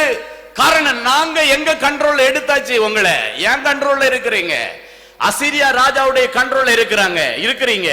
அதனால இப்ப உங்க ராஜா வந்து சொல்ல போறான், கர்த்தர் நம்மை நிச்சயமாக இவனுடைய கையில் இருந்து தப்பிப்பார்னு சொல்லலாம். ஆனா அதெல்லாம் நடக்காது. காரணம், அந்த ஸ்டேஜ் எல்லாம் தாண்டி வந்தாச்சு. இப்ப எங்க கண்ட்ரோல்ல தான் நீங்க இருக்கிறீங்க. எங்க கண்ட்ரோல்ல இருந்து உங்களை யாரும் தப்பித்துக் கொள்ள முடியாது. ஹல்லேலூயா.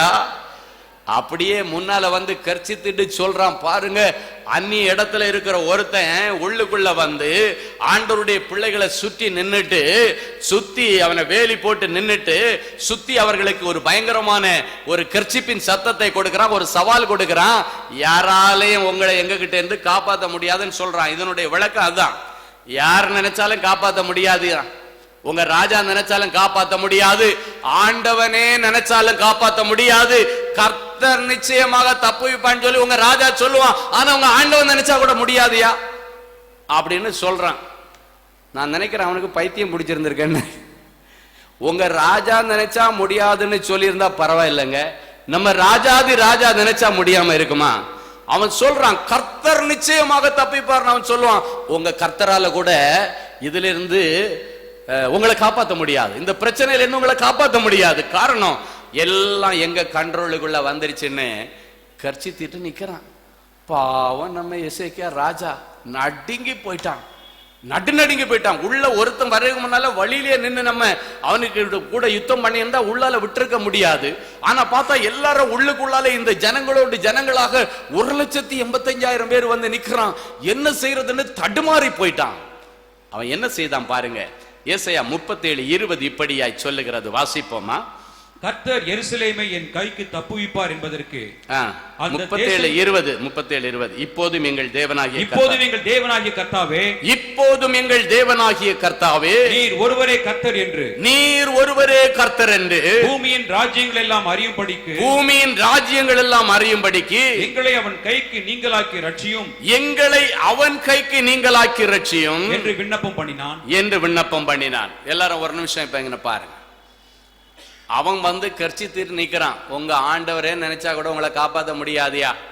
உங்ககிட்ட நிறைய பேர் இப்படிதான் சவால் விட்டுருவேன், ஆண்டவரே நினைச்சா கூட என்கிட்ட உன்னை காப்பாற்ற முடியாது. ஒரு என்ன ஆகும் பாரு, நீ படிச்சதை பாரு, நீ யாரை வேணாலும் கூட்டுவா, நான் பாக்குறேன், நான் நின்னு பாக்குறேன், யாருதான் உன்னை இதுல இருந்து காப்பாத்துறாங்கன்னு பாத்துடலாம். நீயா நானா, உன் ஆண்டவரா நானான்னு பாத்துடலாம். உங்க ஆண்டவனே நினைச்சாலும் காப்பாற்ற முடியாது.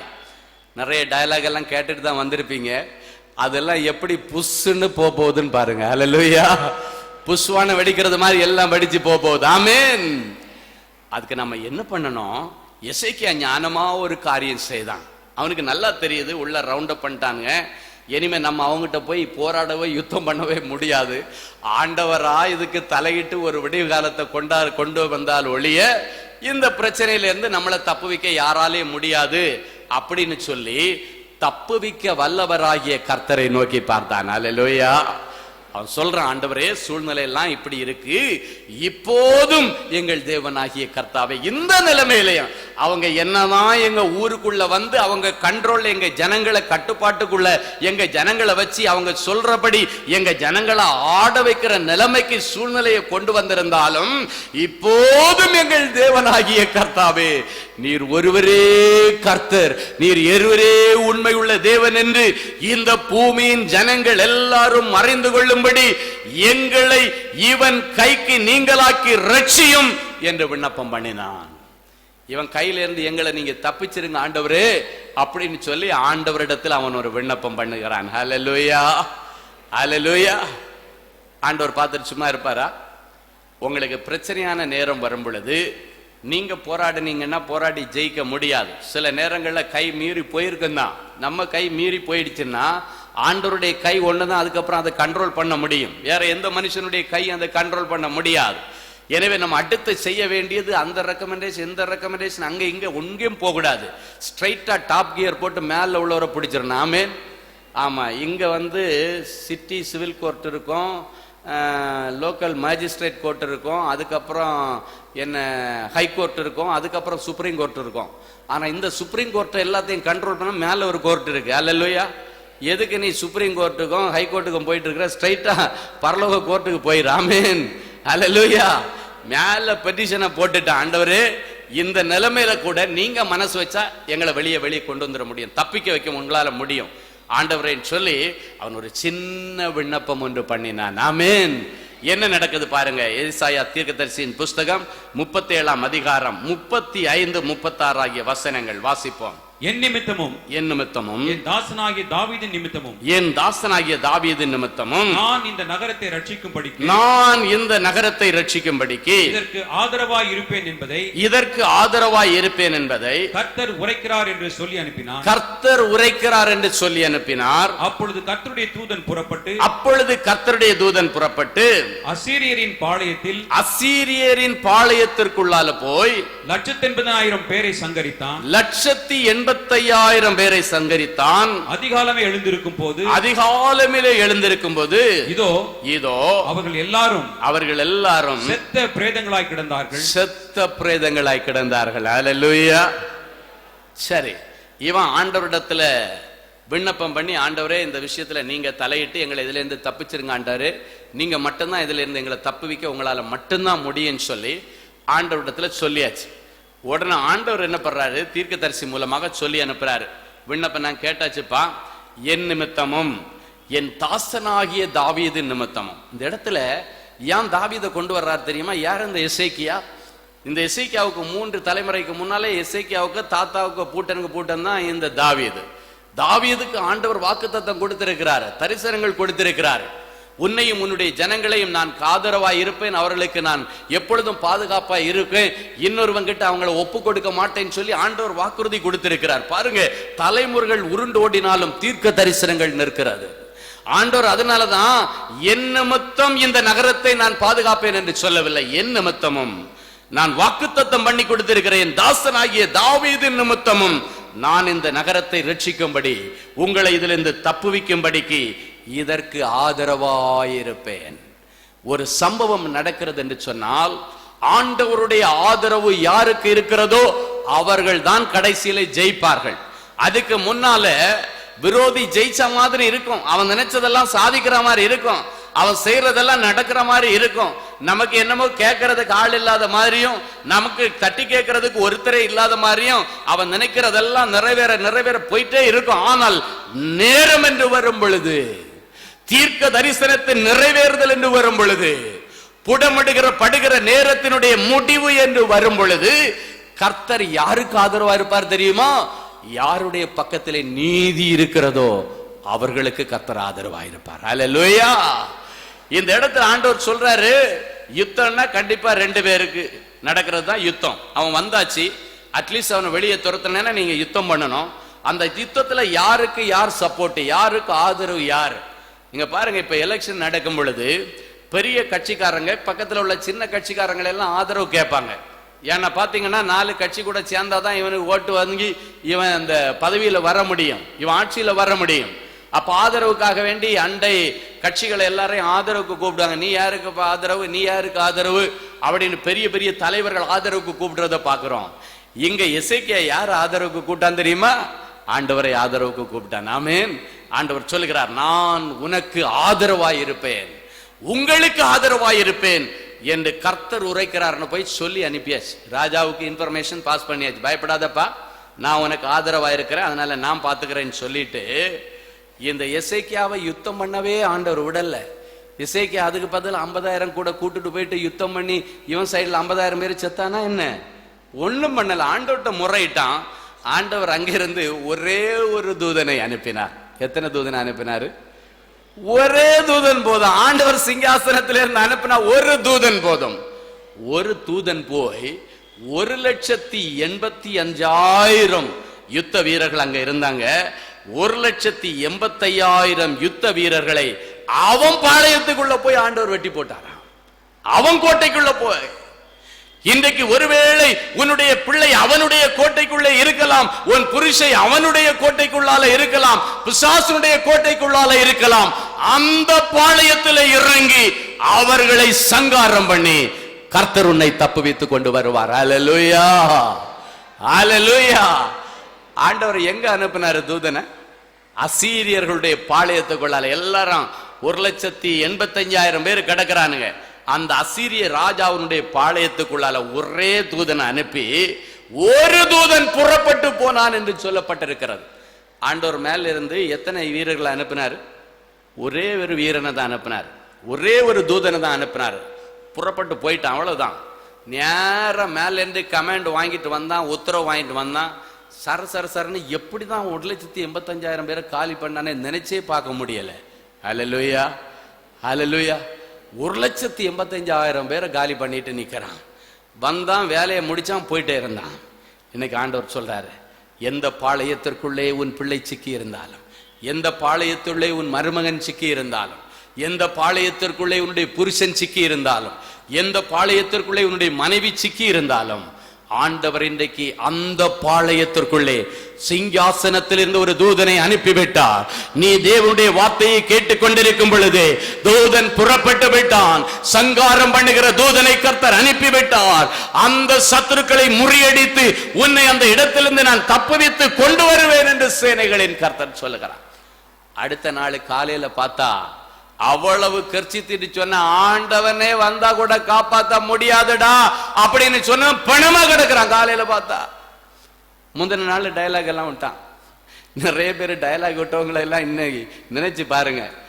ஆனா ஒரே ஒரு காரியத்தை ஆண்டவர்கிட்ட சொல்லுங்க, ஆண்டவரே அன்னைக்கு தூதனை அனுப்பி சங்காரம் பண்ண மாதிரி இவனுங்களை கொன்னுக்குன்னு போட்டுறாது. ஆமே, ஆமா, யாரையும் கொன்னு போட்டுறாதீங்க ஆண்டவரே. என் பிள்ளைய மட்டும் எனக்கு மீட்டு தாங்க ஆண்டவரே. என் புருஷனை மட்டும் எனக்கு மீட்டு தாங்க ஆண்டவரே. என் சொத்தை மட்டும் எனக்கு மீட்டு தந்துருங்க ஆண்டவரே. என் வீட்டை மட்டும் எனக்கு மீட்டு வாங்கி தந்துருங்க ஆண்டவரே. என் வேலையை எனக்கு மீட்டு வாங்கி தந்துருங்க ஆண்டவரே. அவனை ஒன்றும் பண்ணிடாதீங்க ஆண்டவரே. அப்படியெல்லாம் நீங்க பண்ணாதீங்க ஆண்டவரே அப்படின்னு ஒரு ஜெபம் பண்ணீங்கன்னா ஆண்டவர் தூதனை அனுப்புவார். ஹல்லேலூயா. அன்றைக்கு பேதுரு ஜெயில உட்கார்ந்து இருக்கிறான். பயங்கரமான காவல் போட்டு இருக்கிறாங்க. 3 விதமான காவல்கள். அந்த வேத பகுதியை படிச்சா தெரியும். இங்க ஜனங்கள் எல்லாம் கூடி, சபையார் கூடி ஜெபிக்கிறாங்க. எதுக்கு ஜெபிக்கிறாங்க? அதுல இருந்து எப்படியாவது பேதுருவை தப்பிச்சு வெளியே கொண்டு வந்துறனேன்னு ஜெபிக்கிறாங்க. ஆமென். இப்பவும் பாத்தீங்கன்னா ஆண்டவருடைய பிள்ளைகளுக்கு விரோதமாக தந்திரமா யாராவது ஒருவர் தந்திரம் பண்ணி ஆண்டவருடைய பிள்ளைய ஒரு அதிகாரியை தூக்கி உள்ள போட்டாங்கன்னா நம்ம என்ன பண்ணுவோம்? ஆண்டவரிடத்துல முறையிடுவோம். ஹல்லேலூயா. ஆண்டவரே, இந்த நேர்மையான அதிகாரியை தூக்கி உள்ள போட்டிருக்காங்க ஆண்டவரே, உங்க பிள்ளை ஆண்டவரே, அவரை எப்படியாவது வெளியே கொண்டு வாங்க ஆண்டவரே நம்ம முறையிடுவோம். ஆண்டவர் அந்த பாளையத்துக்குள்ள ஜெயிலுக்குள்ளால இறங்கி அவர்களை மீட்டு கொண்டு வருவார். அல்லேலூயா. அப்படிதான் இவங்க இங்க ஜெபம் பண்ணிட்டு இருக்கிறாங்க. அந்த பாளையத்திற்குள்ள, அந்த ஜெயிலுக்குள்ளால ஏற போறது ஒரு தேவதூதனை கர்த்தர் அனுப்புகிறார். தலைவர் நல்லா தூங்கிட்டு இருக்கிறார், கொரட்டை விட்டு தூங்குறாரு. யாரு? பேதுரு நல்லா தூங்கிட்டு இருக்கிறான். அவங்க கூட கவலைப்படலாமே. தேவதூதன் போய் தட்டி எழுப்பி, எழும்புடா கிளம்புடா போலாண்டா அப்படின்றான். அவனுக்கு ஒரே ஆச்சரியம். அவன் நினைச்சான் அவ்வளவுதான், நம்ம கதை இங்க முடிஞ்சிரும் போல இருக்கு, நமக்கு நாளைக்கு லாடம் கட்டிடுவாங்கன்னு நினைச்சிருப்பாரு பேதுரு. அல்லேலூயா. ஆனா ஆண்டவருடைய பிள்ளைகளை லாடம் கட்டார், ஒரு நாளும் அனுமதிக்க மாட்டார். அல்லேலூயா. ஆமென். தட்டி எழுப்பு, கிளம்பு. ஆண்டவர் என்ன அனுப்பி விட்டுருக்கிறாரு. அங்க ஒரு கூட்ட ஜனம் உனக்காக அழுது ஜெபம் பண்ணிட்டு இருக்கிறாங்க. இன்றைக்கு உனக்காக அழுது ஜெபிக்கிற ஒரு கூட்டம் இருக்கிறது. உனக்காக அழுது ஜெபிக்கிற ஒரு குடும்பம் இருக்கிறது. உனக்காக அழுது ஜெபிக்கிற தேவ தூதர்கள் இருக்கிறார்கள். அழுது ஜெபிக்கிற அநேக ஊழியர்கள் உனக்காக இருக்கிறார்கள். அந்த ஜெபம் ஒன்றும் வீண் போயிடாது.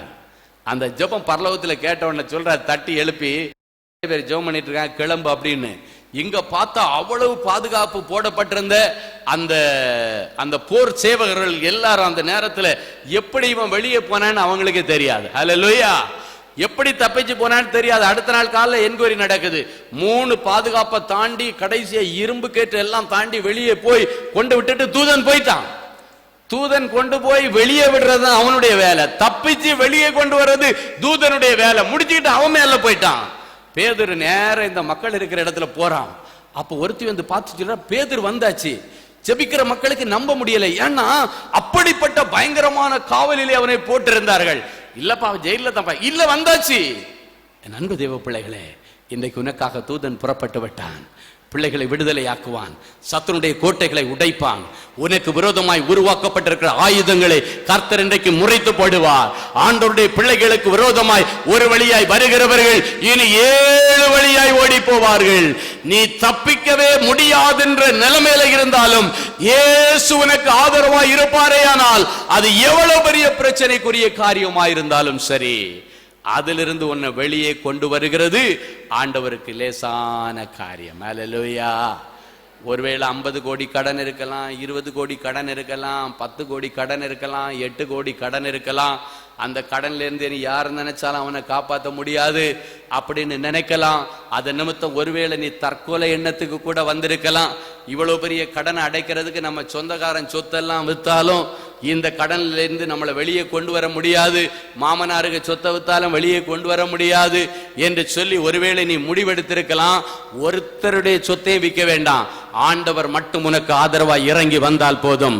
அந்த கடன் என்கிற சிறையிருப்பில் இருந்து ஆண்டவர் உன்னை தப்பித்து வெளியே கொண்டு வருவார். ஹல்லேலூயா, ஹல்லேலூயா, ஹல்லேலூயா. கடந்த நாட்களிலே ஒரு சகோதரன் என்னை பார்ப்பதற்காக வந்திருந்தார்கள். அந்த சகோதரன் சொன்ன காரியம், ஐயா, என்னுடைய மகன் ஒரு தவறான ஒரு பழக்க வழக்கத்தில் சிக்கி ஒரு அந்நிய நுகத்தோடு பிணைக்கப்பட்டிருக்கிறான். எனவே எப்படியாவது அவனை வெளியே கொண்டு வர வேண்டும் என்று நான் பிரயாசப்படுகிறேன். எனக்கு இருக்கிறது ஒரே ஒரு மகன் தான் உண்டு. அந்த ஒரு மகனுக்கு நான் எப்படி எல்லாமோ கல்யாணம் பண்ணி பார்க்கணும்னு ஆசைப்பட்டேன். ஆனால் எல்லாத்தையும் குழி தோண்டி புதைச்சிட்டான். எங்களுடைய ஆசை எல்லாத்தையும் ஒரே நிமிஷத்தில் குழி தோண்டி புதைச்சிட்டு இந்த பொண்ணை தான் கல்யாணம் பண்ணுவேன்னு ஒத்த காலில் நின்றுட்டு இருக்கிறான். அதனால என்ன செய்யறதுன்னே தெரியாத அளவுக்கு நாங்கள் கண்ணீரோடு வந்திருக்கிறோம். நாங்கள் நீ இருக்கிறதுனா அந்த பொண்ணை கல்யாணம் பண்ணுறதுன்னா வீட்டை விட்டு வெளியே போன்னு சொன்ன உடனே அவன் எங்களெல்லாம் விட்டுட்டு வெளியே போகிறதுக்கு அவன் தயாராயிட்டான். அதனால இப்போ அவனை வெளியவும் அனுப்ப முடியாத நிலைமையில நாங்கள் கஷ்டப்படுறோம். ஐயா, என்ன செய்யறதுன்னே தெரியலைன்னு சொல்லி அந்த தாயும் தகப்பனும் கண்ணீரோடு வந்தார்கள். அப்பொழுதுதான் நான் ஆண்டவரிடத்தில் கேட்ட, ஆண்டவரே, ஒரு தாய் தகப்பன் தன்னுடைய பிள்ளைக்கு எப்படியெல்லாம் கல்யாணம் பண்ணி பார்க்கணுன்னு எவ்வளவு ஆசை வச்சிருப்பாங்க, எப்படியெல்லாம் கல்யாணம் பண்ணி எப்படியெல்லாம் யார் யாரை கூப்பிட்டு எப்படியெல்லாம் கோலாகலமாக பண்ணணுன்னு அவங்க எவ்வளவோ கனவு கண்டுட்டு இருப்பாங்க. ஆனால் எல்லாவற்றையும் புதைத்து விட்டு அந்நிய நுகத்தோடு இவன் பிணைக்கப்பட்டிருக்கிறான் என்று சொல்லி அந்த பிள்ளைக்காக கண்ணீரோடு நாங்கள் ஜெபித்து கொண்டிருந்தோம். அப்பொழுது ஆண்டவர் ஒரே ஒரு காரியத்தை சொன்னார். அந்த தம்பியை நீ கூப்பிடு, நீ பேசு அப்படின்னு சொன்னார். அவனை கூப்பிட்டு நீயே பேசுனார். அப்போ இவங்க தாயின் தகப்பன் இது மாதிரி அங்களை பார்க்க வந்திருக்கிறேன்ப்பா தம்பி, அங்களை ஒன்று பார்க்கணுன்னு சொல்கிறாருப்பா, நீ கொஞ்சம் வந்துட்டு போப்பா அப்படின்னு கூப்பிட்டாங்க. அவன் வரவே மாட்டேன்ட்டான். கடைசியாக நான் எப்பவுமே சில தந்திரமான காரியங்களை பிள்ளைகளை வரவழைக்கிறது செய்கிறது உண்டு. தாய் தகப்பன்ட்டு சொல்லுவேன், ஸ்டீஃபன் காசில் கார் வாங்கி தரேன்னு கூப்பிட்டுட்டு வாங்க, கார் ஆஃபீஸுக்கு கார் பார்க்க வரும், ஆனால் ஒரே அமுக்க அமைக்கிறேன்னுவேன். ஹல்லேலூயா. ஆண்டவர் அதுக்கு தான் ஸ்டீஃபன் கார்ஸை கொடுத்தாரோன்னு தெரியல. அப்படி நிறைய பிள்ளைகளை தந்திரமாக பிடிச்சி பொறியில் பிடிச்சி கொண்டு வந்த மாதிரி உட்கார வச்சிரும். ஆமென். அடுத்த நாள் இந்த தாய் சொல்கிறாங்க, டேய் நமக்கு ஒரு கார் வாங்கிடலான்டா, எங்கள் இவ்வளோ நாளும் பைக்கில் தானே போயிட்டு இருக்கிறோம், இனி பைக்கெல்லாம் வேணாம், ஒரு கார் வாங்கிடுவோமா, ஸ்டீஃபன் எங்கள் ஆஃபீஸில் போய் கார் வாங்கிடுவோமா அப்படின்னு ஒன்று. இவன் தான் முன்ன நிற்கிறான், முன் வரிசையில் நிற்கிறான் கியூவில். சரி மம்மி இப்போ உடனே போகலாம், அங்கிள் எங்கே இருக்காருன்னு பாருங்க, அங்கிள் மினிஸ்ட்ரி போயிட்டாரான்னு தெரியலையே, எங்கே இருக்காரு பாருங்க, உடனே போவேன்னா. நேரம் அங்கே கார் ஆஃபீஸுக்கு கூப்பிட்டு போனாங்க. சொல்லி வச்சிருந்தேன், இப்படி ஒருத்தன் வருவான், எத்தனை கார் ட்ரையல் கேட்டாலும் அத்தனை காரையும் ட்ரையல் கொடுத்துருங்க. ஹல்லேலூயா. டீசல் செலவாகிறத பற்றி பார்க்க வேண்டாம், பெட்ரோல் செலவாகிறத பற்றி பார்க்க வேண்டாம், எல்லா வண்டியும் ட்ரையல் கொடுத்துருங்கன்னு சொன்னேன். ஆனால் தாயும் தகப்பனும் பிள்ளையுமா போயாச்சு. போன உடனே அவனுக்கு பட்ஜெட்டு கம்மி பட்ஜெட், அவன் ட்ரையல் பார்க்குறதெல்லாம் பென்ஸு BMW ட்ரையல் பார்த்துட்டு இருக்கிறான். பென்ஸு BMW அது என்ன விலை, இது என்ன விலை, இந்த டொயோட்டா என்ன விலை, எட்டியாஸ் என்ன விலை, எல்லாத்தையும் பார்த்தான். ஸ்கோடா என்ன விலை, லாரா என்ன விலை, எல்லாம் பார்த்துட்டான். கடைசியாக பளபளன்னு ஒரு கருப்பு இன்னோவா அவனுக்கு கண்ணுக்கு பளபளன்னு இருந்துச்சு. அந்த Innova fully loaded top model நல்ல அலாய் வீல்ஸ் எல்லாம் வச்சு உள்ள லெதர் சீட்டெல்லாம் போட்டு ரொம்ப கும்முன்னு இருக்குது. பிளாக் அந்த கலருக்கு உள்ள அந்த க்ரீம் கலர் அந்த லைட் கலர் ஒரு லெதர்லாம் போட்டு நல்லா ஜம்முன்னு இருக்குது. பார்த்த உடனே இதில் தலைவர் விழுந்துட்டார். அப்போ அவங்க அம்மாட்ட சொல்கிறான், இந்த வண்டி எனக்கு ரொம்ப பிடிச்சிருக்கு, பேசாமல் இந்த வண்டியை எனக்கு வாங்கி கொடுத்துருங்களேன் அப்படின்னு சொல்லி கேட்குறான். அப்போ அவங்க சொன்னாங்க, சரி அங்கிள் வந்து மினிஸ்ட்ரி ஆஃபீஸில் இருக்கிறாரு, அதனால் அங்கே போய் தான் பேச முடியும், அங்கே போகலாமான்னு உடனே ஆர்சி புக்கு காப்பியை வாங்கிட்டு வண்டியை எடுத்துகிட்டு நேராக வர்றான் மினிஸ்ட்ரி ஆஃபீஸுக்கு. வந்து கீழே கொஞ்ச நேரம் அவனுக்கு 5 நிமிஷம் இருக்க முடியலை, பறக்கிறான், எங்கே அங்கிள் அங்கே. சரின்ட்டு மேலே மெல்ல கூப்பிட்டு வந்தாங்க. ஆர்சி புக்கு காப்பியை கொடுத்த, அங்கிள் இந்த வண்டி எனக்கு ரொம்ப பிடிச்சிருக்கு அங்கிள், இந்த வண்டி எப்படியாவது வாங்கி கொடுங்க அங்கிள் அப்படின்னா. சரி தம்பி வண்டி வாங்கி தர்றேன், அது ஒன்றும் கஷ்டம் இல்லை, என்ன விலை என்னன்னு கேட்டேன். ஆமாம் சொன்னாங்க 12 lakhs சொல்கிறாங்க அங்கிள், ஏதோ பார்த்து நீங்கள் எங்களுக்கு கம்மியாக வாங்கி கொடுங்க. சரி கையில் எவ்வளோ வச்சுருக்கேன்னு கேட்டேன். எங்கள் மம்மி ஒரு 2 லட்சம் 3 லட்சம் வச்சுருப்பாங்க, மீதி பேங்க் லோனு போட்டு கொடுங்க அப்படின்னா. அப்போ நான் சொன்னேன், நீ 3 லட்சம் கட்டினா நான் பேங்க் லோனு போட்டு தர்றேன், உனக்கு எவ்வளவு சம்பளம்ப்பா அப்படின்னு கேட்டேன். என்ன கேட்டேன்? எவ்வளவு சம்பளம், டியூ கட்டுறதுக்கு எப்படி கட்டுவ, உங்கள் அப்பா ஆல்ரெடி ரிட்டையர்ட் ஆயாச்சு, எனக்கு தெரியும் இவர் வெட்டி ஆபீசர்னு நல்லாவே தெரியும். ஆமென். இவருக்கு வேலை கிடையாது தெரியும். இவருக்கு அந்த பொண்ணுக்கு பின்னால சுத்துறது தான் இவருக்கு வேலை. அல்லேலூயா. ஆமா, ஒரு பெரிய வேலை ஒண்ணு இருந்துச்சு. ஃபுல்லா அவ கூட சுத்துறது, தீம் பார்க்கு போறது, அங்க உட்கார்றது, இங்க போகிறது, இதுதான் இவருக்கு வேலை. அவன் சொன்ன, அங்கிள் எனக்கு யார் அங்கிள் வேலை கொடுக்குறாங்க, வேலை கொடுக்குறவனுக்கும் எனக்கும் ஒன்று செட் ஆகுறது இல்லை, நம்ம டேம்ஸுக்கு அவன் ஒத்து வர மாட்டேன்றான். இவன் டேம்ஸுக்கு வேலை கொடுக்குறவன் ஒத்து வருது. நான் யோசித்தேன், இவனை வச்சுட்டு எப்படி தான் இந்த அம்மாவும் அப்பா ஒவ்வொரு நாளையும் கடத்துறாங்களே தெரியலையே, எனக்கே தலை சுத்திருச்சு. ஏன்னா அவன் சொல்றான், எனக்கு டேம்ஸுக்கு ஒரு கம்பெனிக்காரனை ஒத்து வரல, போயிட்டு போயிட்டு தான் வந்துட்டு இருக்கிறேன், ஆனால் ஒருத்தனை செட் ஆகலை அப்படின்னா. அப்போ நான் சொன்னேன், நீ 3 லட்சம் கொடுத்து நான் உனக்கு லோனை எப்படியும் போட்டு கொடுத்துட்றேன்.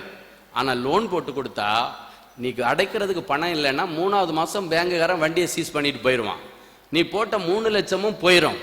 அதனால ஒரு காரியம் செய்டா செல்லம், நீ உடனடியாக ஒரு வேலையை பாரு. நீ ஆஃபர் லெட்டர் மட்டும் வாங்கினா போதும், அங்கே அடுத்த நிமிஷம் உனக்கு லோனை போட்டு கொடுத்துருவேன். அழகா நீ இன்னோவா காரை வாங்கிடலாம். இந்த கார் இல்லைனாலும் வேற நிறைய இன்னோவா கார் வரும், வாங்கிடலாம். அதனால நீ வண்டின்னு வர்றதா இருந்தா முதல்ல நீ ஒரு நல்ல வேலைக்கு நீ சேர்ந்தே ஆகணும் அப்படின்னு சொன்ன உடனே, சரி அங்கிள் அப்படின்னா நீங்க வேலைக்காக ஜெபம் பண்ணுங்கன்னு சொன்னான். அப்ப நான் அவனை பார்த்துட்டு சொன்னேன், அவன் என்னுடைய முடி ஸ்டைல பார்த்தீங்கன்னா இந்த தேளுக்கு கொடுக்கு இப்படி நிற்கும் தெரியுமா, அவனுடைய ஹேர் ஸ்டைல் பார்த்தீங்கன்னா இங்க வந்து தேளுக்கு இப்படி நிக்கிற மாதிரி கொடுக்கு இப்படி நிக்குது, அது ஒரு ஸ்டைல் வச்சிருக்கிறார். கிருதாவை பார்த்தாச்சுன்னா இங்கே இருந்து ஒரு லைன் போட்டு இப்படியே, பெண்ணுங்க கூட இப்படியெல்லாம் வைப்பாங்களான்னு எனக்கு தெரியல, இப்படியே ஒரு கிருதாவை இப்படியே கொண்டு வந்து ஒரு சைஸாக வச்சுருந்தான். அவனை பார்த்தா வித்தியாசமாக இருந்துச்சு. இந்த காதில் ஒரு கம்மல், இந்த காதில் ஒரு கம்மல் போட்டிருக்கிறான், 2 கம்மல் போட்டிருக்கிறான். இதெல்லாம் யார் போடுவா? கம்மல் யார் போடுவா? பொம்பளை பிள்ளைங்க தான் கம்மல் போடு. ஆமேன். அதுக்கப்புறம் ஒரு ஸ்லீவ்லெஸ் பனியன் போட்டிருந்தான். இந்த இடத்துல ஒரு பெரிய காப்பு ஒன்று போட்டு அப்படியே சொறி விட்டுருந்தான். டைட்டாக ஒரு ஸ்டீல் காப்பு ஒன்று போட்டு டைட்டாக இந்த ஆம்ஸில் போட்டு விட்டுட்டு ஸ்லீவ்லெஸ் போட்டு வந்தார். நான் சொன்னேன், உனக்கு வேலைக்கு நான் ஜெபிக்கிறேன், நீ முதல்ல வேலைக்கு போனால் அவன் வேலை கொடுக்குற அளவு உன் ஸ்டைல எல்லாம் நீ மாற்றணும் அப்படின்னேன். என்ன அங்கிள் அப்படின்னா, இந்த கடுக்கம் போட்டுட்டு போனால் சரியான ரவுடி பையன் வந்திருக்கிறான்னு உனக்கு வேலையை கொடுக்க மாட்டாங்க. அதனால இந்த கடுக்கனை மாற்றணும், இந்த ஹேர் ஸ்டைலை மாற்றி ஜம்முன்னு பேண்ட் ஷர்ட் போட்டு இன் பண்ணி நல்லா டையெல்லாம் போட்டுட்டு ஜம்முன்னு போ, நீ படித்த போல நீ ஒரு என்ஜினியர், உன்னை பார்த்தா என்ஜினியர் மாறியாடா இருக்குது அப்படின்னு கேட்டேன். அல்லேலூயா. அதனால நீ மாறணும், நீ மாத்திட்டீன்னா உனக்கு எல்லாம் சரியாயிடுன்னு சொல்லிட்டு அவனிடத்துல சொன்னேன். அப்போ உனக்கு முதல்ல கேட்கும்போது கொஞ்சம் சங்கடமாக தான் இருந்துச்சு. ஆனால் அவனுக்கு அந்த கார் மேலே இருக்கிற மோகத்தை நிமித்தம் ஆண்டவர் ஒரு மனுஷனை எப்படி டீல் பண்ணுறாரு பாருங்க. அல்லேலூயா. ஒரு தாய் தகப்பனுடைய கண்ணீருக்கு எப்படி ஆண்டவர் பதில் கொடுக்குறான்னு பாருங்க. சரி, இப்போ நீ மொட்டி போடு, நம்ம ஜெபம் பண்ணுவோம் வேலைக்கு அப்படின்னு அந்த கல்வாரி இயேசுனுடைய அன்பை அவனுக்கு முன்பாக கொண்டு வந்தேன். ஆண்டவர் இந்த பிள்ளைகளுக்காக எப்படி நொறுக்கப்பட்டார், எப்படி உடைக்கப்பட்டார், அந்த கல்வாரி காட்சி அப்படியே காலையில் ஏர்லி மார்னிங் இயேசு கிறிஸ்துவை எப்படி அந்த ஜெத்சமனே தோட்டத்தில் ஒரு அக்யூஸ்டை அரெஸ்ட் பண்ணதான் ஏர்லி மார்னிங்கில் போவான், மிட் நைட்டில் அரெஸ்ட் பண்ண போகிறது அக்யூஸ்டை தான் அரெஸ்ட் பண்ண போவான். இயேசு கிறிஸ்து ஒரு அக்யூஸ்டை விட கேவலமாக நினச்சி நடுராத்திரி அந்த ஜெத்சமனே தோட்டத்தில் போய் அரெஸ்ட் பண்ணி அங்கே இங்கே பிலாத்துக்கு வீட்டுக்கும் கைப்பாசுடைய வீட்டுக்கும் நீதிபதியுடைய வீட்டுக்கும் ஒவ்வொரு இடத்துக்கும் அங்கேயும் இங்கேயும் அவரை அலைய வச்சு அவரை எப்படி சித்திரவதை பண்ணாங்க, காலையில் முடிஞ்ச உடனே எப்படி அவருக்கு மரண தண்டனை கொடுத்து என்னென்ன பண்ணாங்க எல்லாவற்றையும் சொல்லி சொன்னேன். இதெல்லாம் யாருக்காக தெரியுமா? மகனே, உனக்காகத்தான்.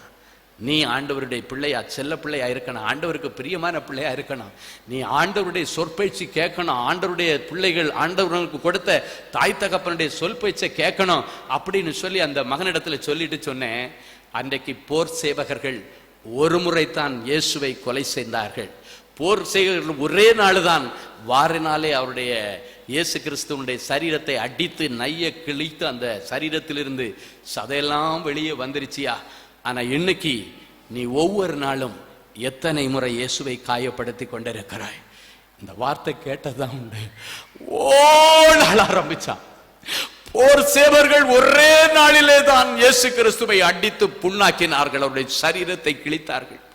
ஆனால் ஒவ்வொரு நாளும் நீ எத்தனை முறை இயேசு கிறிஸ்துவை அடித்து புண்ணாக்கி அவருடைய சரீரத்தை வேதனைப்படுத்தி கொண்டிருக்கிறாய்.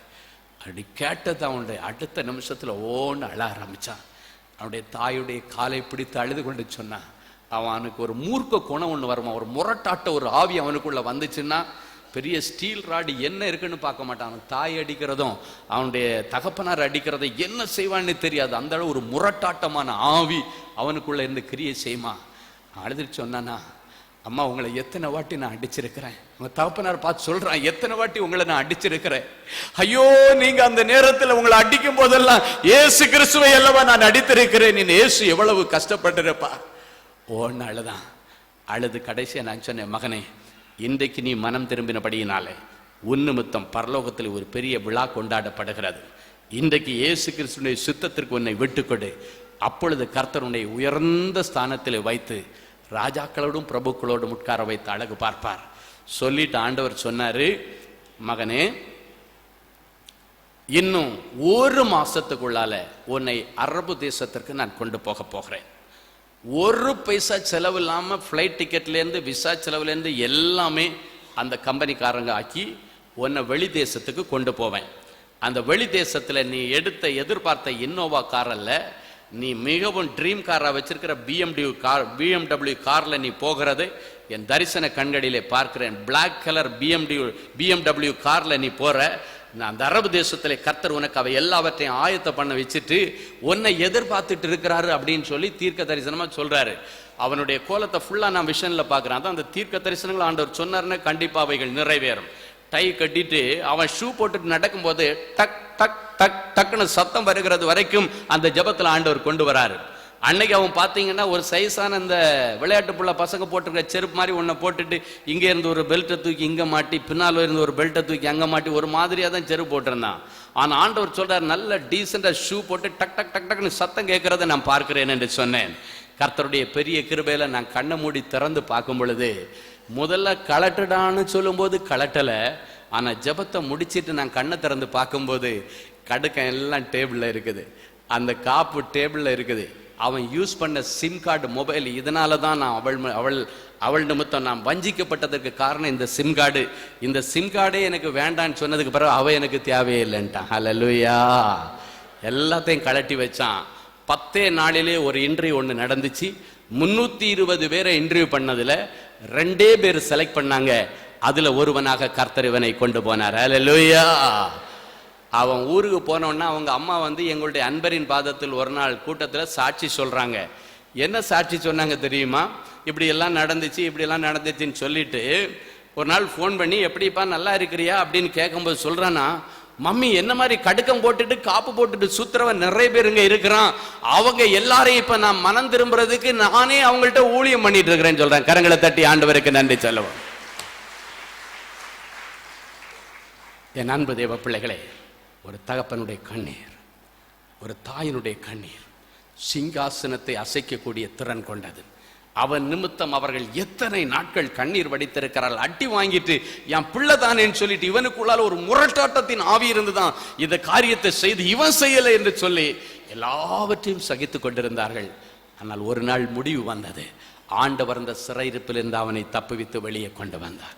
அந்த தேவையில்லாத அந்நிய நுகத்திலிருந்து அவனை வெளியே தப்புவித்து கொண்டு வந்து இன்றைக்கு ஆண்டவருடைய பிள்ளைகளுக்கு, தகப்பனாருக்கும் தாய்க்கும் கீழ்ப்படிந்து அவர்கள் சொல்லுகிற பேச்சு கேட்கக்கூடிய அளவிலே கர்த்தர் இன்றைக்கு அவனை வைத்திருக்கிறார். ஹல்லேலூயா, ஹல்லேலூயா.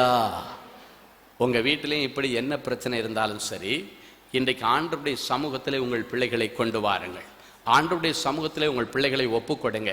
அசீரியா ராஜா எப்படி இந்த இஸ்ரவேல் ஜனங்களுக்கு விரோதமாக, எசேக்கியாவுக்கு விரோதமாக வந்து எப்படி கங்கணம் கட்டி பதிவிருந்து, எப்படி வஞ்சித்து ரகசியமாக உள்ள வந்து பதிவிருந்து பிடித்து கொண்டானோ, அதுபோல பதிவிருந்து பிடித்து கொண்ட காரியங்களை கர்த்தரிடத்தில் ஒப்புவித்து அவர் மேல் நம்பிக்கையாயிருங்கள். அவரே காரியங்களை வாய்க்க செய்கிறவரும் அவற்றிலிருந்து உங்கள் பிள்ளைகளை தப்பித்து கொண்டு வர போதுமானவர். கரங்களை தட்டி ஆண்டவருக்கு நன்றி சொல்லும். குறித்த காலத்திற்கு தரிசனம் இன்னும் வைக்கப்பட்டிருக்கிறது. முடிவிலே அது விளங்கும். அது பொய் சொல்லாது. அது தாமதித்தாலும் அதற்கு காத்திரு. அது நிச்சயமாக வரும், தாமதிக்காமல் வரும். முதலாவது நிச்சயமாக தப்புவிப்பார். 2வது நிச்சயமாக நம்மை நாட்டுவார் என்று கர்த்தர் சொல்லுகிறார். எரேமியா தீர்க்கதரிசியின் புஸ்தகம் 32ஆம் அதிகாரம் 41, 42 ஆகிய வசனங்கள் இப்படியாய் சொல்லுகிறது. வாசிப்போமா? எரேமியா 32, 41, 42 ஆகிய வசனங்கள். அவர்களுக்கு நன்மை செய்யும்படி அவர்கள் மேல் சந்தோஷமாயிருந்து அவர்கள் மேல் சந்தோஷமாயிருந்து என் முழு இருதயத்தோடும் என் முழு இருதயத்தோடும் என் முழு ஆத்துமாவோடும் என் முழு ஆத்துமாவோடும் அவர்களை இந்த தேசத்திலே அவர்களை இந்த தேசத்திலே நிச்சயமாய் நாட்டுவேன். நிச்சயமாய் நாட்டுவேன். நான் இந்த ஜனத்தின் மேல் நான் இந்த ஜனத்தின் மேல் இந்த பெரிய தீங்கையெல்லாம் வரப்பண்ணினது போல இந்த பெரிய தீங்கையெல்லாம் வரப்பண்ணினது போல அவர்களை குறித்து சொன்ன அவர்களை குறித்து சொன்ன எல்லா நன்மையையும் எல்லா நன்மையான காரியங்களையும் அவர்கள் மேல் வரப்பண்ணுவேன் என்று கர்த்தர் சொல்லுகிறார். அவர்கள் மேல் வரப்பண்ணுவேன் என்று கர்த்தர் சொல்லுகிறார். ஹல்லேலூயா. இந்த வசனம் சொல்லுகிறது, உங்களுக்கு நன்மை செய்யும்படி உங்கள் மேல் சந்தோஷமாயிருந்து ஆண்டவர் தன்னுடைய முழு இருதயத்தோடும் முழு ஆத்துமாவோடும் உங்களை இந்த தேசத்திலே நிச்சயமாய் நாட்டுவேன் என்று கர்த்தர் சொல்லுகிறார். நாட்டுவேன் என்று கர்த்தர் சொல்லும் பொழுது ஏதோ ஒன்று பிடுங்கப்பட்டிருக்கிறது என்று அர்த்தம். எது உன்னுடைய கையை விட்டு பிடுங்கப்பட்டது? உன்னுடைய கரத்தை விட்டு பிடுங்கப்பட்ட காரியம் என்ன? ஒருவேளை உன் வேலை உன்னுடைய கரத்தை விட்டு பிடுங்கப்பட்டிருக்கிறதா? உன்னுடைய வீடு உன்னுடைய கரத்தை விட்டு கடன் நிமித்தம் பிடுங்கப்பட்டிருக்கிறதா? இல்லாவிட்டால் உனக்கு நியாயமாய் சேர வேண்டிய பணத்தை, சம்பள பணத்தை எவனோ ஒருவன் பிடுங்கி வைத்திருக்கிறானா?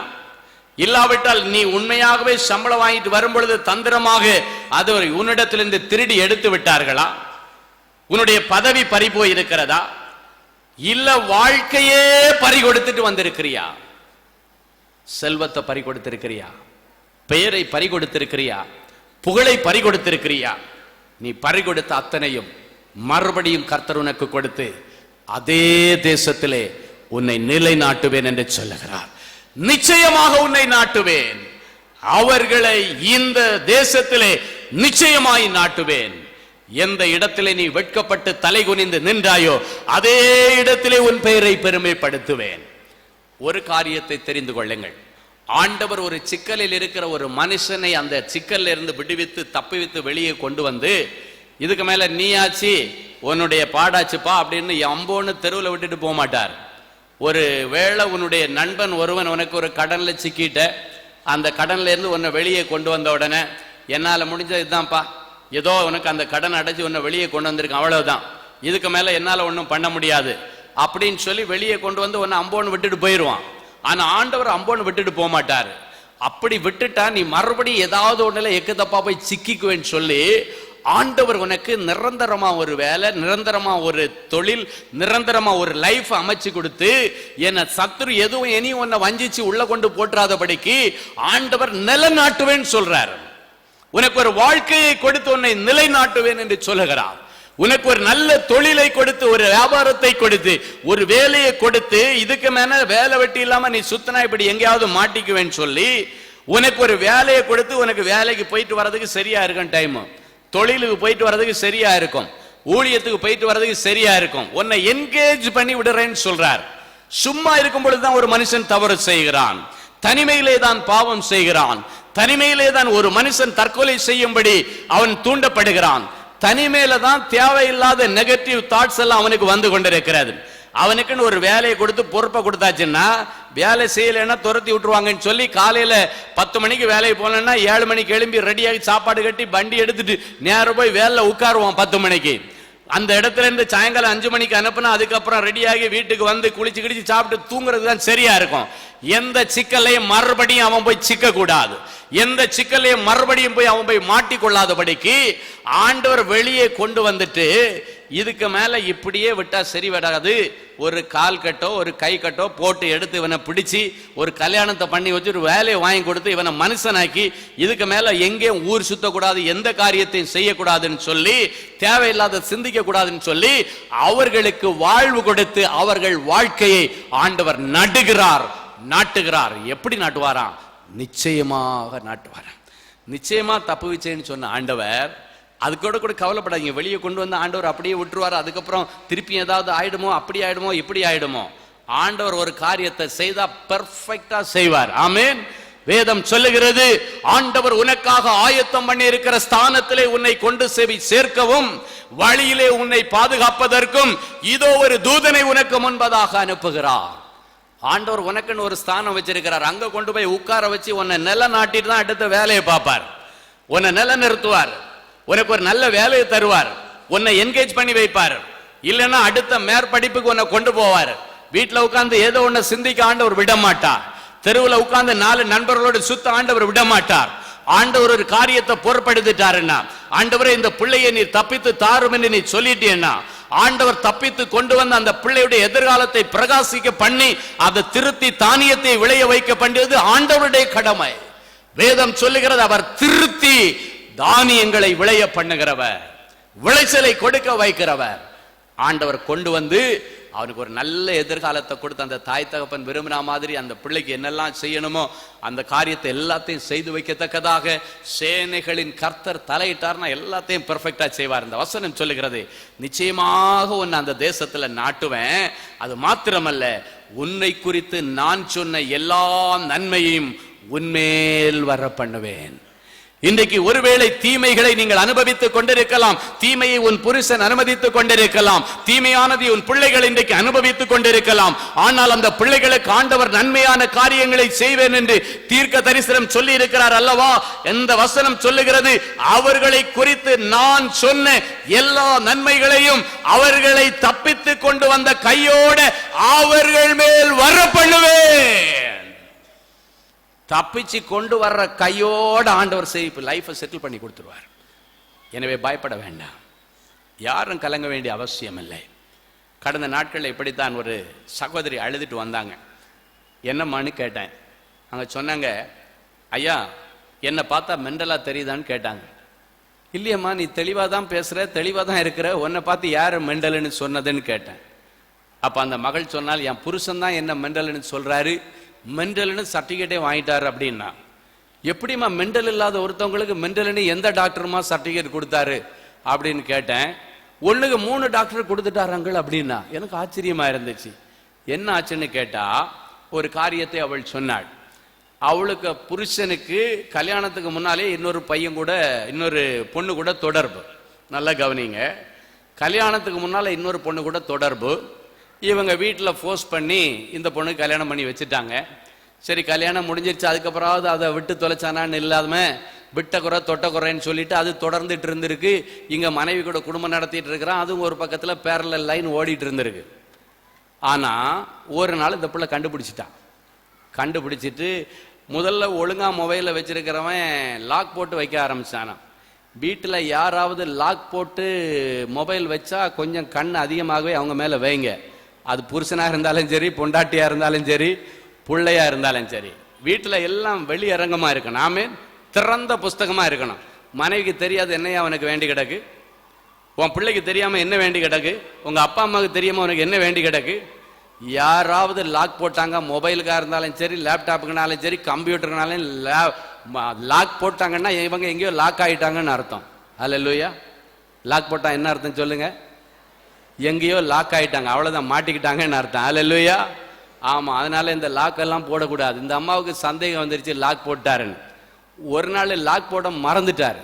திடீர்னு எடுத்து பார்த்தா வண்டவாளம் தண்டவாளம் எல்லாம் வெளியே இருக்கு மொபைலில், அப்படியே அடுக்கடுக்காக வருது. இந்த அம்மா சொல்லுது, எனக்கு அதை பார்த்ததுக்கப்புறம் எனக்கு ஹார்ட் அட்டாக் வராமல் இருந்தது தான் எனக்கு பெரிய பாக்கியன்னு சொல்லுது. அல்லேலூயா. சரி, எல்லாம் பார்த்தாச்சு, இதாவது கொஞ்சம் ஞானமாக நடக்க வேண்டாமா? உடனே கேட்டுருச்சு. ஒரே ஒரு ஆலோசனை கர்த்தர் சொல்லுகிறார், முள்ளு மேலே சீலையை போட்டாச்சுன்னா சீலையை எப்படி எடுக்கணுமோ அப்படி தான் எடுக்கணும். சும்மா சரபுரன் இழுத்தா சீலைக்கு தான் கேடே தவிர முள்ளுக்கு கேடு இல்லை. நல்ல கவனமாக வச்சுங்க.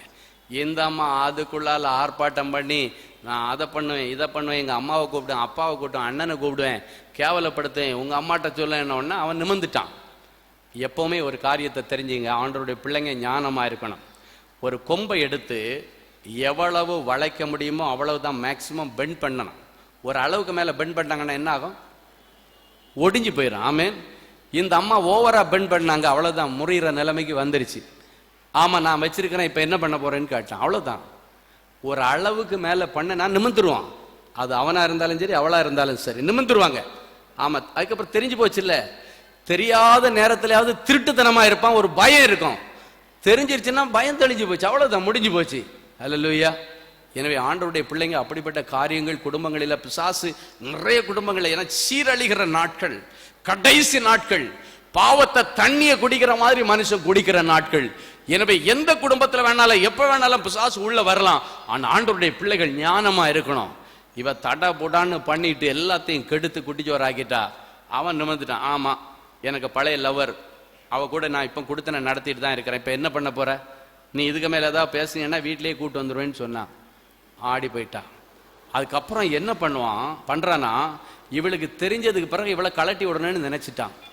எப்படி கலட்டி விடுறதுன்னு பிளான் பண்ணா, இவளை மெண்டல்னு மெண்டல்னு சர்டிஃபிகேட் வாங்கினா கழட்டி விட்டுறலான்னு சொல்லி இவன் ஒரு காரியத்தை சம்பான். ரொம்ப ஞானமா தான் இன்னைக்கு மனுஷன் இருக்கிறான். ஆண்டவர் அடிச்சாருன்னா தெரியும் ஞானம் எல்லாம். ஆமா, இவன் என்ன பண்ணிட்டான் தெரியுமா?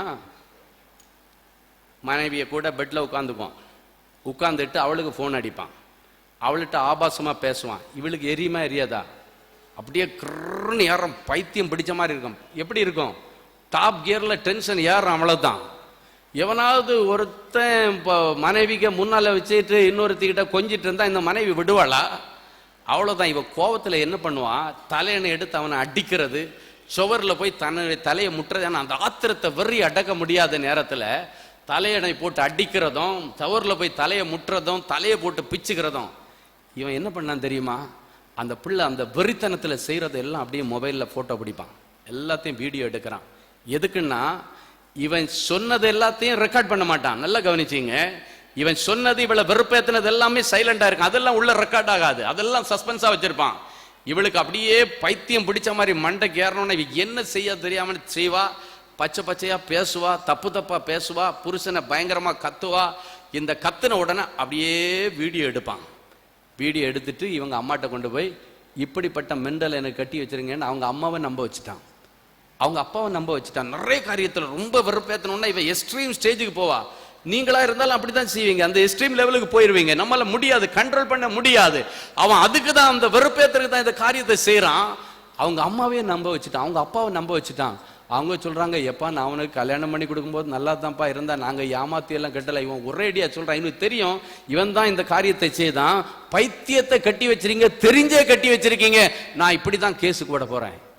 இதுக்கு யார் தெரியுமா ஐடியா கொடுத்தது? ஒரு வக்கீலுங்க. ஒரு வக்கீல், அவனுக்கு குடும்பம் இருக்கு, பிள்ளைங்க இருக்கு, நிறைய வக்கீலுங்க. பணம் வந்தா போதுன்னு சொல்றதுக்காக, பணத்துக்காக இன்னைக்கு என்ன வேணாலும் செய்யறாங்க.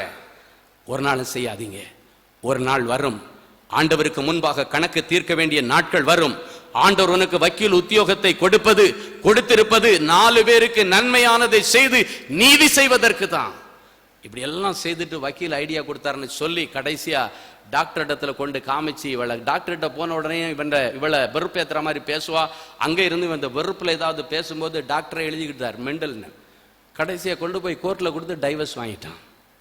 டைவர்ஸ் ஆனதுக்கு அப்புறம் தான் இவ வந்து, இந்த மாதிரி எல்லாம் காரியம் நடந்துச்சியா, எனக்கு டைவர்ஸ் ஆயிடுச்சு, அதனால எனக்கு லைஃப்ல வாழையே பிடிக்கல, உங்க டிவி நிகழ்ச்சியை பார்த்துட்டு உங்கள்கிட்ட ஆறுதலா 4 வார்த்தை கிடைக்கின்றதுனால தான் நான் வந்திருக்கிறேன் ஐயா, என்ன செய்யறதுன்னு தெரியலைன்னு சொன்னா. அந்த பிள்ளையை பார்க்கும்போது உண்மையில எனக்கு ரொம்ப பரிதாபமா இருந்துச்சு. சின்ன வயசு பிள்ளைங்க, ரொம்ப பாவமா இருந்துச்சு, ரொம்ப கொடுமையா இருந்துச்சு. ஆண்டவர்கிட்ட அழுதுட்டு ஒரே ஒரு வார்த்தை கேட்டேன், ஆண்டவரே என் பிள்ளை அவளுக்கு உரிமைக்காக போராடுறது என்ன தப்பா ஆண்டவரே? நீர் வசனத்துல சொல்லி இருக்கிறீங்க, உனக்கென உரியதை உனக்கென வைத்திருக்கிறவர் நானேன்னு சொன்னீங்களே. என் பிள்ளைக்குன்னு உள்ளதை தானே அவ கேட்கிறா, அதை நீங்க முழுசா அவ கையில ஒப்படைக்கணும். உங்க பாதத்தில் விழுந்து கண்ணீரோட நான் கேட்கிறேன், ஆண்டவரே இன்னொரு முறை இந்த பிள்ளை போன் பண்ணாலும் சரி, இங்க வந்தாலும் சரி, நல்ல செய்தியோட வரணும். இந்த பிள்ளையுடைய விஷயத்துல நீங்க உடனடியா தலையிட்டு இவளுக்கு மறுபடியும் இந்த லைஃபை கொடுத்து இவளிடத்து அந்த பிடுங்கப்பட்ட அந்த புருஷன் என்கிற உறவை மறுபடியும் இவளுக்கு கொடுத்து வாழ்க்கையை நீர் நாட்டும்படியாக நான் செபிக்கிறேன். இவளுடைய வாழ்க்கை மறுபடியும் கட்டப்படணும், இவள் நாட்டப்படணும், மறுபடியும் இவள் கனியை புசிக்க கர்த்தர் இவளுக்கு உதவி செய்ய வேண்டும். பிடுங்கப்பட்ட இவளுடைய புருஷனை மறுபடியும் கர்த்தர் தாருன்னு சொல்லி கண்ணீரோட ஜெபம் பண்ணிட்டு ஒரே ஒரு காரியத்தை சொன்னேன், நீ இதுக்கு மேல போராடாத மகளே, ஆண்டவரை மட்டும் பற்றி பிடிச்சுக்கோ. ஒரே வார்த்தை பிடிச்சிட்டு ஆண்டவர்கிட்ட சொல்லு, எனக்கு அந்த புருஷனை தராம நான் விட மாட்டேன். இவங்க வீட்டுல வேற கல்யாணம் பண்ணி வைக்கிற அளவுக்கு எல்லாம் இவங்க கேட்கறாங்க, ஆனா ஆண்டவர் சொன்னாரு வேற யாரையும் கேட்காத, அதே புருஷனை தான் எனக்கு தரணும்னு சொல்லி நீ கேளு, வேற எந்த எண்ணமும் நீ பண்ண வேண்டாம். அந்த பிள்ளைய ஜெபம் பண்ணி அழுதுட்டுவான். அன்னைக்கு நைட்டு நடக்குதுங்க. நான் அனுப்பும் போது சாயங்காலம் ஒரு 4 மணி இருக்கும். அன்னைக்கு நைட்டு ஒரு காரியம் நடக்கிறது. எந்த புருஷன் இவளை மெண்டல்னு சொன்னான்னு அவன் மெண்டல் ஆயிட்டான். அவன் உண்மையாவே மெண்டல் ஆயிட்டான், ஆக்ட் பண்ற மாதிரி இல்ல. திடீர்னு நைட்டு 12 மணிக்கு இவளுக்கு மாமியார் ஃபோன் பண்றாங்க, ஏம்மா உன் புருஷனை எங்களால கண்ட்ரோல் பண்ண முடியல, என்ன செய்யறதுன்னு தெரியல, எல்லாத்தையும் போட்டு உடைக்கிறான், மெண்டல் மாதிரி இருக்கிறான், திடீர்னு சிரிக்கிறான், தலைமுடியெல்லாம் பிடிச்சி கிழிக்கிறான். இப்ப என்னென்ன செய்தாலும் அத்தனை கிரியையும் அவன் செய்யறத பார்த்துட்டு அவனுடைய தாயார் அப்படின்னு மாமியார் மாமனார் அதிர்ந்து போய், தயவு செய்து வாமா, உனக்கு டைவர்ஸ் ஆனது உண்மைதான், ஆனாலும் உனக்குன்னு உள்ள உறவு தான் அது, அதனால நீ தான் வந்து அந்த காரியத்தை பார்க்கணும்னு சொல்லி தாய் தகப்பன் உடனே இவளை கூப்பிடுறாங்க. இவ போய் ஒரே ஒரு காரியத்தை செய்தாருங்க. ஆண்டவரே, என் புருஷனை பைத்தியக்கார கோலத்துல பார்க்கணும்னு சொல்லி நான் அங்களை தேடி போகல ஆண்டவரே, என் புருஷனை திருத்தீர கொடுங்கன்னு கேட்ட ஆண்டவரே, என் புருஷனை இந்த நிலைமையில பார்க்க என்னாலே சைக்கிள் ஆண்டவரே. ராத்திரி முழுவதும் அழுதிருக்கிறாள். அவள் ஒரே ஒரு காரியத்தை செய்தாள். விடிய விடிய அன்னைக்கு தேவதூதனுடைய பாதத்தை பிடித்து கதறினான் யாக்கோபு. காலையில விடியும் பொழுது அவளை ஆசீர்வதித்து விட்டு தான் அந்த தூதன் போனான். விடிய விடிய அழுதா. அதிகாலையில பார்க்கும் பொழுது அதுக்குள்ளால டாக்டரை வரவழைச்சு இன்ஜெக்ஷன் எல்லாம் போட்டு எடுத்து அவனை தூங்க வச்சாங்க. அதிகாலையில் அவன் விழிக்கும் பொழுது புத்தி தெளிந்தவனாய் விழித்தான். கரங்களை தட்டி ஆண்டவருக்கு நன்றி சொல்லுவான். அடுத்தவனுக்கு கெடுதல் நினைச்சீன்னா உனக்கு கெடுதல் பின்னாலே இருக்குன்னு அர்த்தம். வேற யாரும் செய்ய வேண்டாம். நீ யாருக்கு கெடுதல் பண்ணி அவன் செய்ய வேண்டாம். அவன் கண்ணீர் பரலோகத்தில் அதை ரெக்கமெண்ட் பண்ணோம். பரலோகத்தில் இந்த ஆண்டவர் வரும் பொழுது உன் குடும்பத்திலே கோபாக்கினை வரும், உன் பிள்ளைகள் மத்தியிலே கோபாக்கினை வரும். ஒரு பிள்ளையின் மேல நீ கை வச்ச, ஒரு பிள்ளையின் மேல ஒரு தேவையில்லாத ஒரு காரியத்தை கொண்டு வந்தீங்கன்னா அது நேரடியாக உன்னுடைய பிள்ளைக்கு சாபமாய் மாறும். யாருக்கு ஐடியா கொடுத்தாலும் நல்ல ஐடியா கொடுங்க. வக்கீல் ஐடியா கொடுத்தாலும் சரி, டாக்டர் ஐடியா கொடுத்தாலும் சரி. டாக்டர் எனக்கு ஃபீஸ் கிடைக்குதுன்றதுக்காக வேண்டி அறுத்து சர்ஜரி எல்லாம் பண்ணிடாதீங்க. நல்ல ஆலோசனை கொடுங்க. வெயிட் பண்ணுவோமா, செகண்ட் ஒப்பீனியன் கேட்டுக்கோமா, இல்லை இதை மாத்திரையில் ட்ரை பண்ணுவோமா அப்படின்னு சொல்லி. இல்லைன்னா அவசரப்பட்டு எனக்கு பணம் வேணாம், இது வேணாம், அது வேணாம்னு சொல்லிட்டு ஏதாவது ஒன்று பண்ணீங்கன்னா அங்கிருந்து பணம் வரும். அதை போல பல பங்கு பணம் வீட்டிலிருந்து வெளியே போகத்தக்கதாக சில நேரங்களிலே உயிர் சேதங்கள் வரும். உனக்கு தெரியாது எப்படி இந்த மரணம் நடந்தது என்று, உனக்கு தெரியாது எப்படி இவளுக்கு பைத்தியம் பிடித்தது என்று, எப்படி என் பிள்ளைக்கு இப்படி நடந்ததுன்னு உனக்கு தெரியாது. ஆனால் சில நேரங்களிலே காரியங்கள் விபரீதமாய் மாறக்கூடாதபடிக்கு ஆண்டவருடைய பிள்ளைகள் ஜாக்கிரதையா இருக்கணும். 4 பேருக்கு நல்லது செய்ய தான் ஆண்டவர் நம்மளை வச்சிருக்கிறார். 4 பேருக்கு கெட்டது செய்ய அல்ல. ஒரு பப்ளிக்ல நீங்க போயிட்டு இருக்கிறீங்க, திடீர்னு ஒரு பாட்டியம்மா குறுக்க விழுந்துட்டாங்க. கார்லயோ இல்லை 2 வீலர்ல குறுக்க விழுந்துட்டாங்க. அந்த அம்மாவை போய் தூக்கி விட்டு பார்த்துமா பத்திரமா போங்கம்மான்னு சொல்றவன் தான் கிறிஸ்தவன். அதுக்கு பதிலாக அந்த பாட்டியம்மாட்ட நின்று பச்சை பச்சை கெட்ட வார்த்தை பேசுறவன் கிறிஸ்தவன் அல்ல. நீ பைக்கில் போவ, பைக்கில் ஃப்ரண்டில் பிரைஸ் த லார்ட்ன்னு ஒரு ஸ்டிக்கரை ஒட்டியிருப்பான் அந்த மண்டையில். இந்த ஹோண்டா பைக்கில் ஒரு மண்டை ஒன்று இருக்கும், இப்படி அப்படி ஒரு ஹெல்மெட் ஒன்று மாதிரி ஒன்று இருக்கும், அதில் பிரைஸ் த லார்ட்னு ஒட்டியிருப்பான். தேவனாலே எல்லாம் கூடும், அன்பு சகலத்தையும் முறிக்கும், எல்லா வசனத்தையும் உள்ள வச்சிருப்பான். இங்கே பார்த்தாச்சானா அன்பே இல்லாமல் இந்த அம்மாட்ட கத்திட்டு கிடப்பான். வர்ற பப்ளிக்ல பார்க்குறவன் என்ன தெரியுமா பார்ப்பான், இந்த ஸ்டிக்கரை பார்ப்பான், இவனை பார்ப்பான். இவன் வந்த பைக்கில் இருக்கிற ஸ்டிக்கரை பார்ப்பான், இவனை பார்ப்பான். இவன் ஒரு கிறிஸ்தவாச்சே அப்படின்னு சொல்லிட்டு என்ன தெரியுமா கேட்பான். அவன் கத்துறதை பார்த்து என்ன மாடு மாதிரி கத்துட்டு இருப்பான். கேட்பான், நீ எல்லாம் ஒரு கிறிஸ்தவனாயா அப்படின்னு கேட்பான். ஏன்னா பப்ளிக்ல எல்லாருக்கும் தெரியும், எல்லா மார்க்கத்தில் இருக்கிறவங்களுக்கு தெரியும், கிறிஸ்தவன் அன்பா இருப்பான், மன்னிப்பான், சகிப்பான், உதவி செய்வான். நீ எல்லாம் ஒரு கிறிஸ்தவனான்னு கேட்பான். என்னைக்காவது ஒரு புற மார்க்கத்தில் உள்ள ஒருத்தன் இப்படி ஒன்று பண்ணி அவன் பைக்கில் அவங்களுடைய சிம்பிள் ஒன்று இருக்குன்னு வச்சுங்களேன், நீ எல்லாம் ஒரு இந்துவாயா அப்படின்னு யாராவது கேட்கறத எங்கேயாவது கேள்விப்பட்டிருக்கிறீங்களா? கேள்விப்பட முடியாது. நீ எல்லாம் ஒரு முஸ்லீமாயா அப்படின்னு கேட்கறது கேட்டிருக்கீங்களா? எங்கேயாவது கேட்டிருக்கவே மாட்டீங்க. ஆனா ஒரு கிறிஸ்தவனிடத்திலே ஜனங்களுடைய எதிர்பார்ப்பு அவ்வளவு இருக்கும். காரணம், அந்த கிறிஸ்தவர்களுக்காக அவர்களுடைய தெய்வம் உயிரை விட்டார். நீ எல்லாம் ஒரு கிறிஸ்தவனாயா?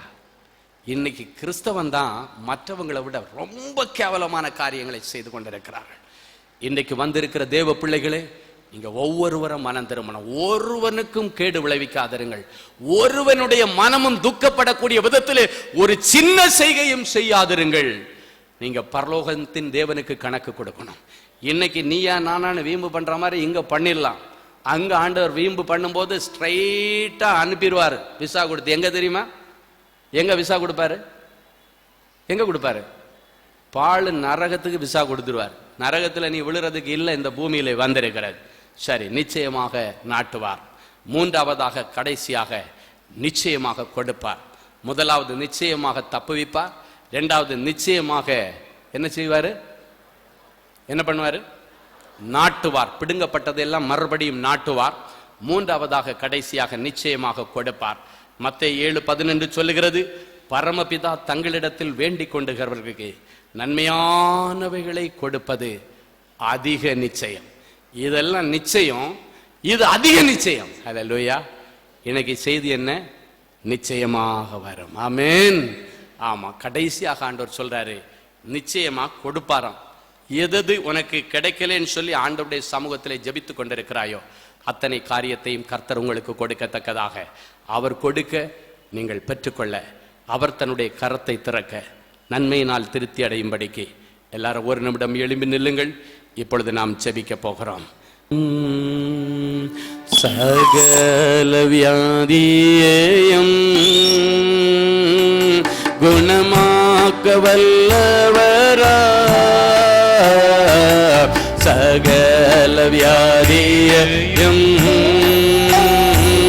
குணமாக்க வல்லவரா, யாராயிருந்தால் வேதங்களிந்திய கிருபையாயன்பை அழைத்திடவே, யாராயிருந்தால் வேதங்களிந்திய கிருபையாயன்பை அழைத்திடவே, இயேசு அழைக்கிறார், இயேசு அழைக்கிறார், ஆவலாய் உன்னை நம் கரங்கள் நீட்டி இயேசு அழைக்கிறார், ஆவலாய் உன்னை நம் கரங்கள் நீட்டி இயேசு அழைக்கிறார். நம்பிவா நம்பிவா நம்பிவா நம்பிவா, பாவத்தை விட்டு எழுந்து வா, உன் சாபத்தை விட்டு எழுந்து வா, உன் கடன்களை விட்டு எழுந்து வா, உன் வியாதியை விட்டு எழுந்து வா, அன்பரின் பாதத்திலே ஒரு நாள் நான் வீழ்ந்து கிடந்தேன், அன்போடு உன்னை அழைக்கிறார், அன்போடு உன்னை அழைக்கிறார், அன்பரின் பாதத்திலே ஒரு நாள் நான் மீண்டு கிடந்தேன், அன்போடு உன்னை அழைக்கிறார், அன்போடு உன்னை அழைக்கிறார். நம்பிவா மகனே மகளே, நம்பிவா என் செல்ல பிள்ளையே, நம்பிவா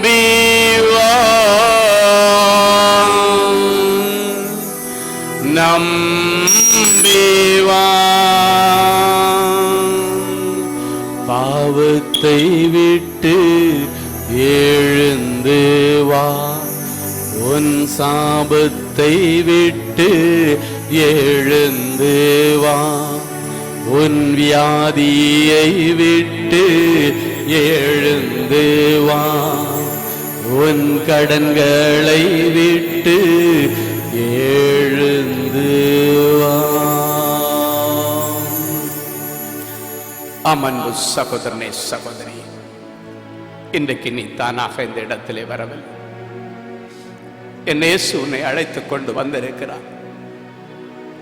என் இயேசு உன்னை அழைத்துக் கொண்டு வந்திருக்கிறார். நீ எதேச்சமா வந்தேன்னு நினைக்க வேண்டாம். இயேசு உன்னை அழைத்துக் கொண்டு வந்திருக்கிறார்.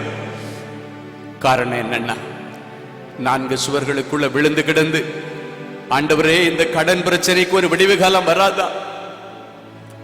இந்த சிறையிருப்பில் இருந்து ஒரு விடிவு காலம் எனக்கு கிடைக்காதா? இந்த அவமானத்திலிருந்து எனக்கு ஒரு விடிவே இல்லையா? ஆண்டவரே, இந்த வியாதியில் இருந்தெல்லாம் எனக்கு விடிவு காலம் கிடைக்காது ஆண்டவரே. இந்த வேலை இல்லாத பிரச்சனையிலிருந்து விடிவு காலம் கிடைக்காது ஆண்டவரே. இந்த கடனுக்கு விடிவே கிடையாது என்று சொல்லி தேவ சமூகத்தில் விழுந்து அழுதார். அந்த அழுகையின் பலனாக கர்த்தர் உன்னை அழைத்து கொண்டு வந்திருக்கிறார். அந்த கர்த்தர் சொல்லுகிறார், எதிலிருந்தெல்லாம் தப்பிக்க வேண்டும் என்று நினைத்து வந்திருக்கிறாயோ, தாங்கக்கூடிய பலனை கொடுத்த ஆண்டவர் அதிலிருந்து தப்பித்து செல்லக்கூடிய போக்கை உண்டு பண்ணுவேன் என்று சொல்லுகிறார். தாங்குவதற்கு பலனை கொடுத்தவர் தப்பித்து செல்லுவதற்காக உனக்காக ஒரு தூதனை கர்த்தர் அனுப்புகிறார். இந்த வேளையிலே ஜெபித்துக் கொண்டிருக்கிற வேளையிலே உன்னுடைய சத்துருக்களுக்கு விரோதமாக ஒரு பந்தியை ஏற்படுத்தி உன் தலையை எண்ணெயினால் அபிஷேகம் பண்ணத்தக்கதாக, கர்த்தனுடைய சத்துருவை சங்காரம் பண்ணத்தக்கதாக, உன்னுடைய சத்துருடைய கரத்திலிருந்து உன்னை பிடுங்கி எடுக்கத்தக்கதாக, உன்னை தப்புவித்து கொண்டு வரத்தக்கதாக இப்பொழுது கர்த்தர் தூதனை அனுப்பிவிட்டார். என்னென்ன சிக்கல்களிலே சிக்கி இருக்கிறார்களோ என் பிள்ளைகளை சிக்குகளை அரைத்து வெளியே கொண்டு வருவீராக. கடன் என்கிற சிறையிருப்பிலிருந்து வெளியே கொண்டு வாரும். அவமானத்தின் சிறையிருப்பிலிருந்து வெளியே கொண்டு வாரும். பொல்லாத மனுஷருடைய சிறையிருப்பிலிருந்து வெளியே கொண்டு வாரும். தகாத உறவிலிருந்து வெளியே கொண்டு வாரும். தகாத பாவ பழக்க வழக்கங்களிலிருந்து தப்புவித்து வெளியே கொண்டு வாரும். இனி அதை என் பிள்ளைகள் தேடினாலும் காணக்கூடாது. கர்த்தருடைய கரம் என் பிள்ளைகளுக்கு அற்புதம் செய்ததற்காய் ஸ்தோத்திரம். தப்பு கொண்டு வந்த ஆண்டவர் என் பிள்ளைகளுக்கு நல்ல வேலை வாசலை கொடுப்பீராக, வருமானத்தின் வாசலை கொடுப்பீராக, வேறு படிப்புகளை கொடுப்பீராக, நல்ல திருமணங்களை செய்து வைப்பீராக, கற்பத்தின் கனி என் பிள்ளைகளுக்கு கிடைப்பதாக, பிரிந்து கிடக்கிற குடும்பங்கள் இணைக்கப்படுவதாக, தடைகளை உடைக்கிற ஆண்டவர் தடைகளை உடைப்பீராக, கிடைக்காத வேலைகள் கிடைக்கப்படட்டும், பிடுங்கப்பட்ட வேலைகள் பிடுங்கப்பட்டது கிடைக்கப்படட்டும், என் பிள்ளைகள் இழந்து போன செல்வங்கள் கிடைக்கட்டும், இழந்து போன பெயர் கிடைக்கட்டும், இழந்து போன புகழ் கிடைக்கட்டும், இழந்து போன எல்லா காரியங்களும் என் பிள்ளைகளுக்கு கிடைக்கட்டும், இழந்து போனதை தேடவும் மீட்டுக் கொடுக்கவும் இந்த பூமியிலே வந்த ஆண்டவர். என் பிள்ளைகள் இழந்து போனது செல்வமாயிருந்தாலும் வீடாயிருந்தாலும், ஒருவேளை காணாமல் போன நகையாயிருந்தாலும், காணாமல் போன பணமாயிருந்தாலும், காணாமல் போன டாக்குமெண்ட் ஆயிருந்தாலும், காணாமல் போன சாவியாயிருந்தாலும், கர்த்தர் அத்தனையும் என் பிள்ளைகளுக்கு கொடுத்து நீர் நிச்சயமாக கொடுக்கிறவர் என்பதை என் பிள்ளைகளுக்கு நிரூபிப்பீராக. வேண்டும் என்று என் பிள்ளைகள் எதை எதிர்பார்த்து நிற்கிறார்களோ அத்தனை இன்றைக்கு கை மேல பலனாக என் ஆண்டவர் கொடுத்து அனுப்புகிறதற்காய் ஸ்தோத்திரம். மகன் சுரேஷுக்கு கர்த்தர் ஒரு வேலைக்கான வாசலை திறக்கிறதற்காய் ஸ்தோத்திரம். அன்பு பிள்ளை ரிச்சர்டுக்கு கர்த்தருடைய கண்களிலே தயவு கிடைக்கப்பட்டு ஆசீர்வாதமான ஒரு சந்ததியை நீர் கொடுப்பதற்காய் ஸ்தோத்திரம். குளோரியுடைய சிறையிருப்பு திருக்கப்பட்டதற்காக ஸ்தோத்திரம். ரம்யாவுடைய சிறையிருப்பை கர்த்தர் திருப்பினதற்காய் ஸ்தோத்திரம். கர்த்தருடைய கரம் இறங்கி வருவதாக.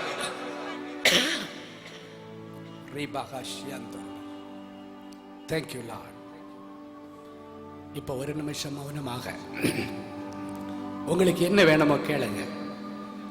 நீங்கள் கேட்கிறதை கொடுக்கிற கர்த்தர் உங்க பக்கத்துல நிக்கிறார்.